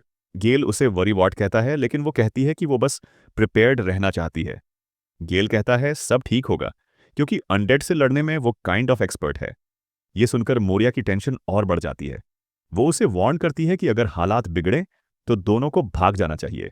गेल मान जाता है और समझता है कि उसके लिए रियर गार्ड में रहना मुश्किल है। मोरिया जिद करती है कि अगर कुछ गलत लगे तो दोनों साथ भागेंगे। तभी गेल को पास में एक डोर दिखता है, जो एक बड़े ग्रेवयार्ड की तरफ खुलता है। गेल को व्यू थोड़ा इंप्रेसिव लगता है, लेकिन मोरिया उसे याद दिलाती है कि वे यहाँ साइट सीइंग के लिए नहीं आए। उसे तो ये जगह हॉरिबल लग रही थी। गेल गेस करता है कि यही अनडेड इधर उधर की तबाही के लिए जिम्मेदार हैं। वो कुछ स्केलेटन्स को इधर उधर करने लगता है, तो मोरिया पूछती है कि अब क्या कर रहा है। वो उसे दिखाता है कि इन स्केलेटन्स के फुटप्रिंट्स हैं, जैसे क्लूज। मोरिया को याद आता है कि यह सेमेट्री एक पुराने डंजन के ऊपर बनी है, जो साइज से देखकर काफी एंशंट लगती है। वो थोड़ा डरते हुए पूछती है कि जो वे कर रहे हैं, क्या वो डेड के प्रति डिसरिस्पेक्ट नहीं है? गेल कहता है कि उसे ऐसा नहीं लगता, वरना वे अंदर एक्सप्लोर कैसे करेंगे। मोरिया दोनों हाथ जोड़कर धीरे से प्रार्थना जैसी पोज लेती है, रिस्पेक्ट दिखाने के लिए। गेल उसे टीज करता है कि वो बहुत सीरियस हो रही है। मोरिया कहती है कि उसके मुकाबले तो कोई भी रिस्पेक्टफुल लगेगा। गेल ध्यान दिलाता है कि जिस स्कल पर वह प्रार्थना कर रही है, वो असल में अनडेड है, सिर्फ दिन की धूप की वजह से अभी हिल नहीं रहा। रात होते ही शायद फिर उठ खड़ा हो। प्रूफ देने के लिए वो स्कल उठाकर उसके चेहरे के पास ले आता है। मोरिया पहले तो उसे गौर से देखती है, फिर अचानक उसे जोर से क्रश कर देती है और मुंह फेर लेती है। गेल पूछता है, उसका रिस्पेक्ट फॉर द डेड कहाँ गया? वो कहती है कि अनडेड असली डेड नहीं होते, वे तो मॉन्स्टर्स हैं, जिन्हें वह पूरी तरह से हेट करती है। गेल सोचता है कि अगर उसे इतना नफरत थी, तो वो ऊपर ही बाहर वेट कर सकती थी। वो समझाता है कि अभी पूरा सेमेट्री डंजन में नहीं बदला, ऊपर ऊपर वीक मॉन्स्टर्स ही मिलेंगे। लेकिन इससे भी मोरिया की घबराहट कम नहीं होती। गेल कहता है कि वो खुद अकेला डंजन के डीपर हिस्से में जाएगा, ताकि बेहतर क्वालिटी वाले मटेरियल्स मिल सकें। वो कहता है कि मोरिया को होली वाटर जैसी कीमती चीजें वेस्ट करने की जरूरत नहीं, उसे एक लैंटर्न देता है, हाथ हिलाकर बाय कहता है और जोश में अंदर की तरफ बढ़ जाता है। मोरिया वहीं अकेली खड़ी रह जाती है, इरिटेटेड। वो सोचती है, उसके गिल्ड वाले, मतलब वुल्फ पैक के लोग इतने सेल्फ सेंटर्ड क्यों होते हैं? अभी अभी उसे वहीं छोड़कर चला गया। वो चारों तरफ देखती है, अंदर काफी डार्क हो चुका है। तभी उसे कोई आवाज सुनाई देती है। डर के बावजूद वो खुद को मजबूर करती है कि आगे बढ़े। आखिरकार वह फिर से गेल तक पहुंच जाती है, जो सेमेट्री के अंदर आगे बढ़ चुका होता है। वो शिकायत करती है कि सच में उसे यहां से जल्दी निकलना है। तभी कहीं से एक अजीब आवाज गूंजती है। मोरिया चीख पड़ती है और गेल भी उस साउंड से थोड़ा चौंकता है। उसे महसूस होता है कि कुछ उसके पास से सरका, और वो पैनिक में गेल को पकड़कर कहती है कि ये सिर्फ उसकी इमेजिनेशन नहीं है। उसकी आंखों में आंसू आने लगते हैं और वो डर के मारे गेल से चिपक जाती है। अचानक की इस क्लोजनेस से गेल थोड़ा ब्लश कर जाता है। तभी कहीं पास में जोरदार एक्सप्लोजन की आवाज गूंजती है। मोरिया और कसकर उसे पकड़ लेती है। पूरा शरीर कांप रहा होता है और शौक में चिल्ला रही होती है। वो उसे पकड़े हुए है और गेल काल्म रहने की कोशिश करता है, नजर घुमाकर एक्सप्लोजन की वजह तलाशता है। उसे महसूस होता है कि उसकी चेस्ट सीधे उस पर दब रही है। एक पल के लिए उसका ध्यान भटकता है, फिर वो खुद को संभालकर फोकस करता है। तभी उसे समझ आता है कि आवाज की वजह बस एक उड़ती हुई बैट थी। मोरिया तुरंत प्रिटेंड करती है जैसे उसे पहले से पता था, और गेल को हल्का सा धक्का देकर कहती है कि वो तो बस उसे चिढ़ाने के लिए ऐसा बिहेव कर रही थी, क्योंकि अर्लियर उसने भी उसे टीज किया था। वो हंसने की कोशिश करते हुए कहती है कि अनडेड तो बस बोन्स के ढेर हैं, कुछ खास नहीं। लेकिन जैसे ही वो पीछे मुड़ती है, वही ईरी क्लैकिंग साउंड फिर सुनाई देता है। इस बार वो सचमुच एक असली स्केलेटन के सामने खड़ी होती है। डर से जम जाती है और चीखते हुए गेल की तरफ कूद जाती है। अब गेल उसे बाहों में पकड़े है, जबकि वो चीख रही है कि स्केलेटन्स आ गए हैं। उसकी तेज चीख सीधा उसके कान में जा रही है, जिससे गेल विंस कर उठता है। वो उसे शांत करने की कोशिश करता है, लेकिन वो पूरी पैनिक में है। आंखों से आंसू बह रहे हैं और कहती है कि वो कुछ भी करके काल्म नहीं हो पा रही। वो कम से कम उससे ये रिक्वेस्ट करता है कि कान के पास इतना जोर से न चिल्लाए। जब मोरिया आंखें खोलकर आसपास देखती है, तो उसके सामने एक और स्केलेटन खड़ा होता है, उसका मुंह खुला हुआ। ये दृश्य उसके लिए लिमिट से बाहर हो जाता है। डर और गुस्से के मिश्रण में वो पूरे जोर से हाथ घुमाकर स्केलेटन को चकनाचूर कर देती है और उस पर चिल्लाती है कि दूर रहो। गेल उसकी अचानक आई स्ट्रेंथ देखकर स्टन्ड रह जाता है। मोरिया अभी भी कांप रही होती है, लेकिन उठकर लैंटर्न उठाती है और उसे सीधे और अनडेड की तरफ फेंक देती है। आग स्केलेटन्स पर पकड़ लेती है और वे जलने लगते हैं। फ्लेम्स फैलते हैं और भी स्केलेटन्स आग की तरफ खींचे चले आते हैं। वो फिर से चिल्लाती है और इस बार गेल को उनकी तरफ धक्का दे देती है, जिससे वो स्केलेटन्स और आग के बीच में जा गिरता है। कुछ देर बाद जब अफरा तफरी शांत होती है, गेल उससे पूछता है कि क्या अब वह काम हो गई है। मोरिया अभी भी थोड़ी कांपती है, लेकिन आउटबर्स्ट के लिए माफी मांगती है। गेल पूछता है कि अगर वो अनडेड से इतनी डरती है, तो उसके साथ आई ही क्यों। वो नजर फेरते हुए धीरे से मानती है कि वो उसके लिए वरीड थी। ऐसी डेंजरस अनडेड हंट्स अकेले करना ठीक नहीं होता। गेल उसे फिर से याद दिलाता है कि वो एक कर्स क्राफ्टर है। उसकी एबिलिटीज खास तौर पर अनडेड एनिमीज से निपटने के लिए बनी है। वो उसकी चिंता अप्रिशिएट करता है और साथ आने के लिए थैंक्स भी कहता है। वो हाथ बढ़ाकर उसे उठने में हेल्प करता है। अब वे क्रिप्ट के काफी अंदर आ चुके हैं, इसलिए उसके लिए अकेले ऊपर लौटना डेंजरस होगा। वो पूछता है कि क्या वो थोड़ा और साथ चल पाएगी। मोरिया कहती है कि वो कोशिश करेगी। गेल कहता है कि अगर बहुत ज्यादा डर लगे तो वो अपनी आईज बंद कर सकती है। मोरिया जवाब देती है कि अगर उसने ऐसा किया तो शायद रास्ता ही खो देगी। गेल कहता है कोई बात नहीं, वो उसका हाथ पकड़ सकती है और दोनों धीरे धीरे साथ चलेंगे। दोनों हल्का ब्लश करते हुए एक दूसरे का हाथ पकड़ लेते हैं। गेल को एहसास होता है कि जिस बात को वो मजाक में कह रहा था, अब वही सच में हो रही है। वो असल में एक दूसरे का हाथ पकड़े हुए थे। थोड़ा समय पहले जब गेल और मोरिया कैपिटल से निकल रहे थे, उसी दौरान एक ग्रुप ब्लैकस्मिथ की फौज पर पहुंचा था। ये वही वुल्फ पैक पार्टी थी। उन्होंने पूछा कि क्या वो यही फौज चलाता है, क्योंकि वे अपना कुछ गियर बेचना चाहते थे। स्मिथ को इंटरेस्ट नहीं था। उसने साफ कह दिया कि वो ऐसे रफ रॉडी टाइप्स के लिए काम नहीं करता। बाद में वही लोग एक गली में वापस दिखते हैं, ठंड से कांपते, भूखे, आर्मर की आवाजें और खाली पेट की गुड़गुड़ाहट के साथ। एक और रात सड़क पर गुजारनी पड़ रही है, ये सोचते हुए कि पैसे कैसे कमाए जाए।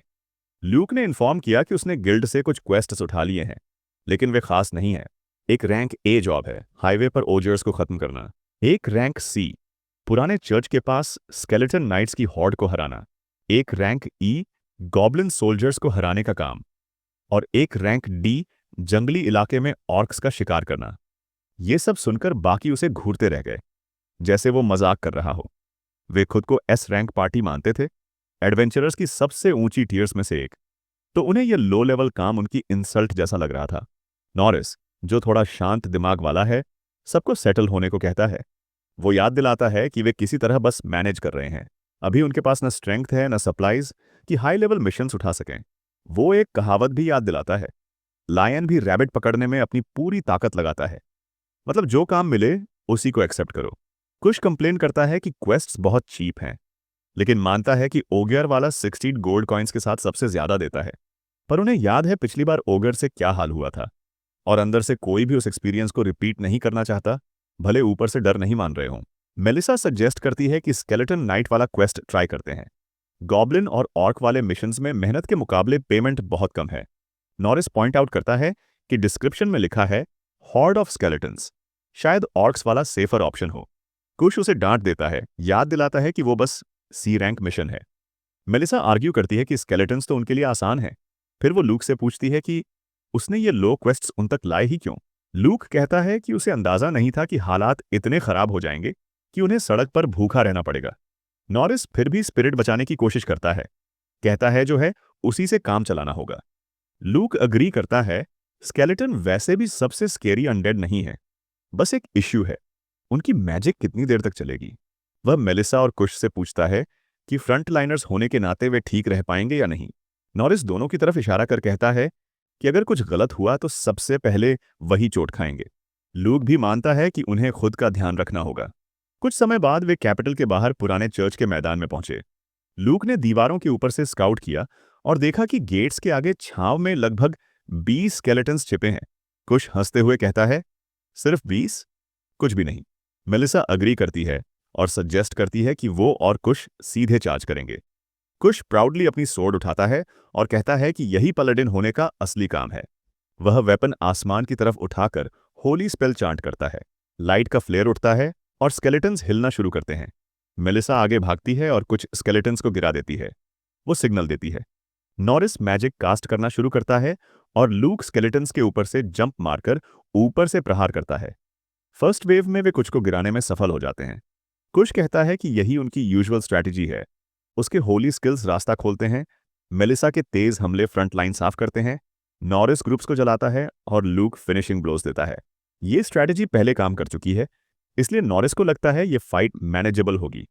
लूक और नॉरिस अभी पीछे खड़े रहकर जरूरत पड़ने का इंतजार करते हैं। कुश और मेलिसा आगे बढ़ते हैं।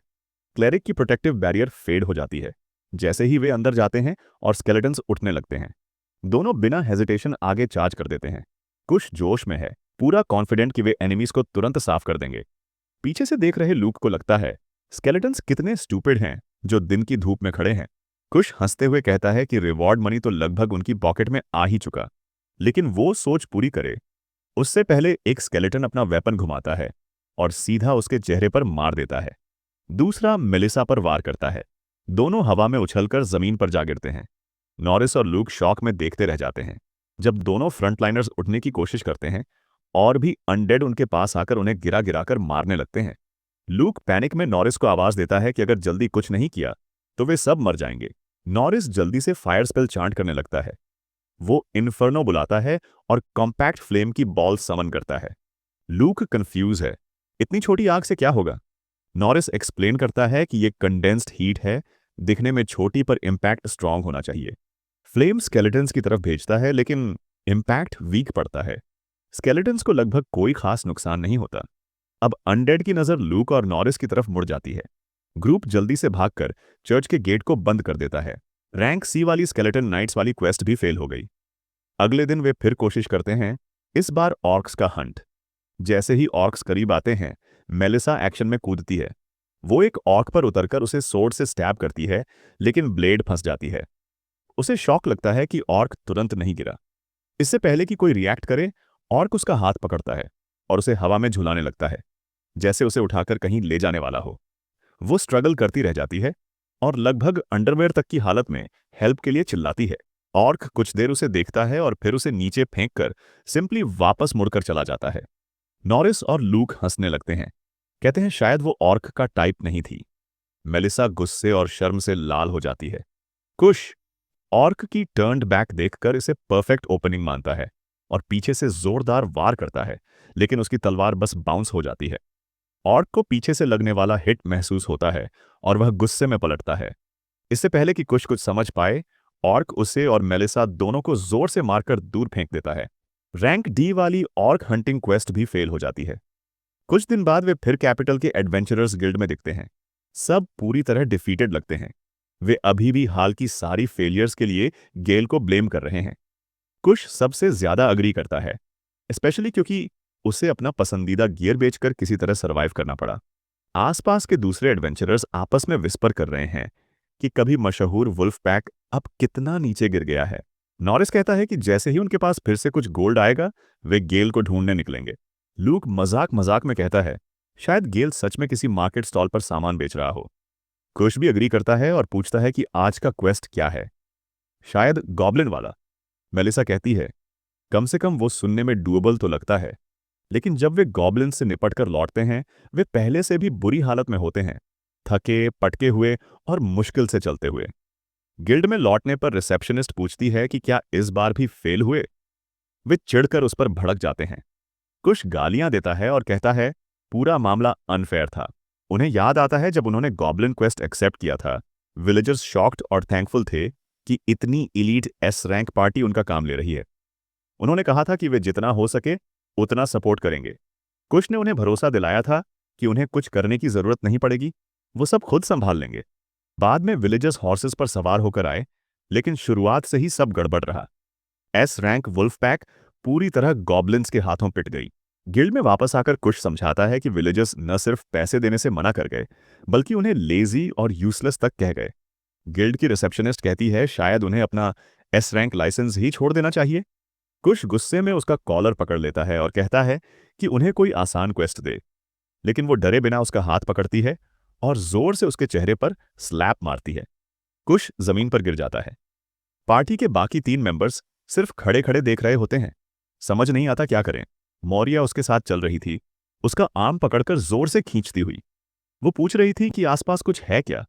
गेल ने कहा वहां कुछ नहीं है, लेकिन उसे बोन्स की क्लिकिंग क्लियरली सुनाई दे रही थी, इसलिए वह उसकी बात पर बिलीव नहीं कर रही थी।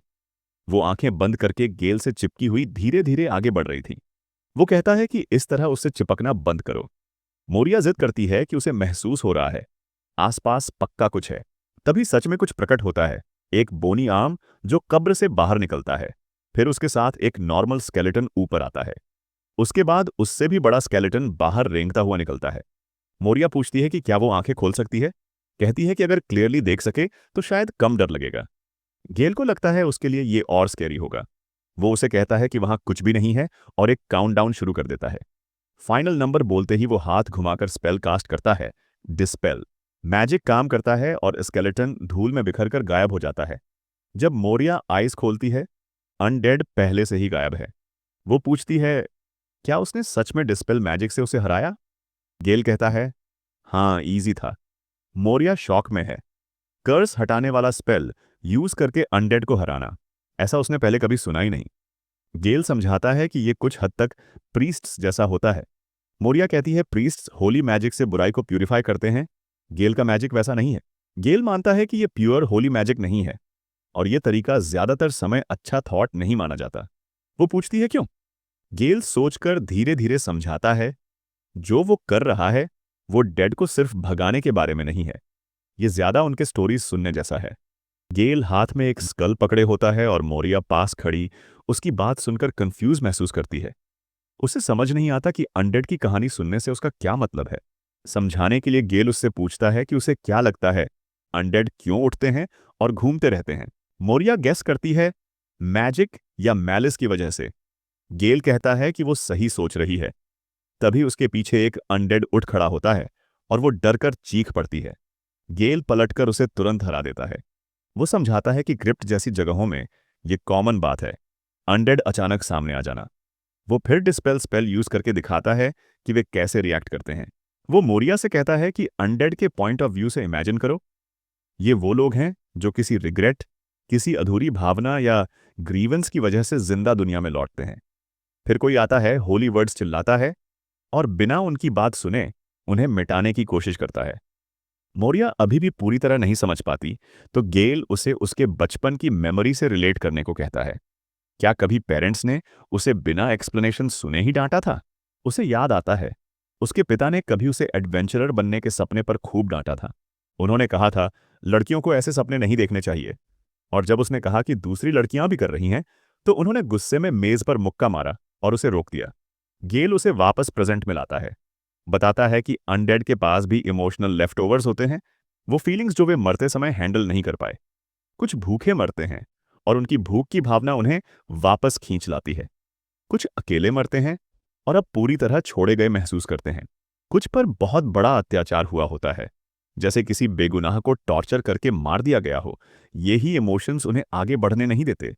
वो कहता है कि अगर कोई उनकी फीलिंग्स सुन ले, थोड़ा समझ दिखा दे, तो कई बार ये स्पिरिट्स खुद ही जाने को तैयार हो जाती हैं। फिर वो उसे कॉफिन तक लेकर जाता है और उसे खोलता है। अंदर से एक अनडेड उठता है। मोरिया डर से कांप जाती है। एक डार्क स्केलेटन नाइट प्रकट होता है। ये बहुत डेंजरस टाइप का अनडेड है, सपोर्ट रोल्स वालों के लिए तो खास तौर पर। पास से ये लेच से भी ज्यादा खतरनाक हो सकता है। मोरिया कब गेल से और कसकर चिपक गई उसे खुद पता नहीं चलता। गेल का चेहरा उसके चेस्ट में दबा होता है और वो कहता है कि उसे सांस नहीं आ रही। वो उसे थोड़ा ऊपर उठाता है ताकि स्केलेटन नाइट को प्रॉपरली देख सके।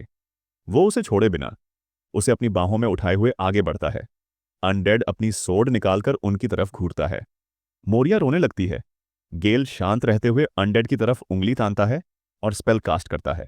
स्पेल काम करता है, लाइट फैलती है और अनडेड टुकड़ों में बिखर कर गिर जाता है। वो मोरिया को नीचे रखकर कहता है कि सब खत्म हो गया। जब वो उस जगह की तरफ देखती है जहां स्केलेटन खड़ा था, तो उसे एक यंग मैन की गोस्टली फिगर दिखती है। वो नाइट की यूनिफॉर्म में था। वह झुककर गेल को सिर से धन्यवाद देता है और फिर फेड हो जाता है। गेल हल्की मुस्कान के साथ देखता है। मोरिया शॉक में है। उसने अब तक समझा ही नहीं कि हुआ क्या। वो स्केलेटन बी रैंक मॉन्स्टर था और उसके गिरते ही उस यंग मैन की स्पिरिट सामने आई। गेल समझाता है कि संभवतः वो आदमी किसी इंपॉर्टेंट व्यक्ति, शायद अपनी फियांसे को अलविदा कहे बिना ही मर गया था, और वही रिग्रेट उसे अनडेड बना गया। मोरिया पूछती है कि वो इतना श्योर कैसे हो सकता है। वो बताता है कि उसने सालों में अनडेड के छोड़े हुए छोटे छोटे संकेत पढ़ना सीख लिया है। उनकी पॉस्चर, सराउंडिंग्स, आइटम्स, ये सब बातें उसे कर्स्ड गियर बनाते वक्त समझ में आने लगीं। आमतौर पर अगर वो उनकी कहानी महसूस कर ले और थोड़ी दयालुता से रिस्पॉन्ड करे, तो वे खुद ही शांति से आगे बढ़ जाते हैं। मौर्या को अचानक समझ आता है कि कई अनडेड को वास्तव में सलाह नहीं, सिंपैथी चाहिए, बस ये महसूस कराना कि कोई उन्हें समझता है। गेल अग्री करता है, कहता है आखिर वे भी कभी इंसान ही थे, इसलिए वो उनको लड़कर नहीं, बल्कि उन्हें आगे भेजकर हैंडल करता है। बोनस ये है कि होली मैजिक से प्यूरिफाई न करने पर उसके पास बेहतर क्वालिटी का मटेरियल रह जाता है। होली स्पेल्स कर्स्ड एनर्जी पूरी तरह मिटा देते हैं, जो उसके काम के लिए नुकसानदेह होता है। मोरिया को एहसास होता है कि गेल जो समझा रहा है वो सब उस नॉलेज के उलट है जो उसने अनडेड के बारे में सीखी थी। That's it for today. Sorry video late और छोटी है, और betrayal by my childhood friend वाली मांगा का चैप्टर आ गया है। 2-3 दिन में उसकी भी वीडियो आ जाएगी। मैं तुम्हें वहीं मिलता हूँ।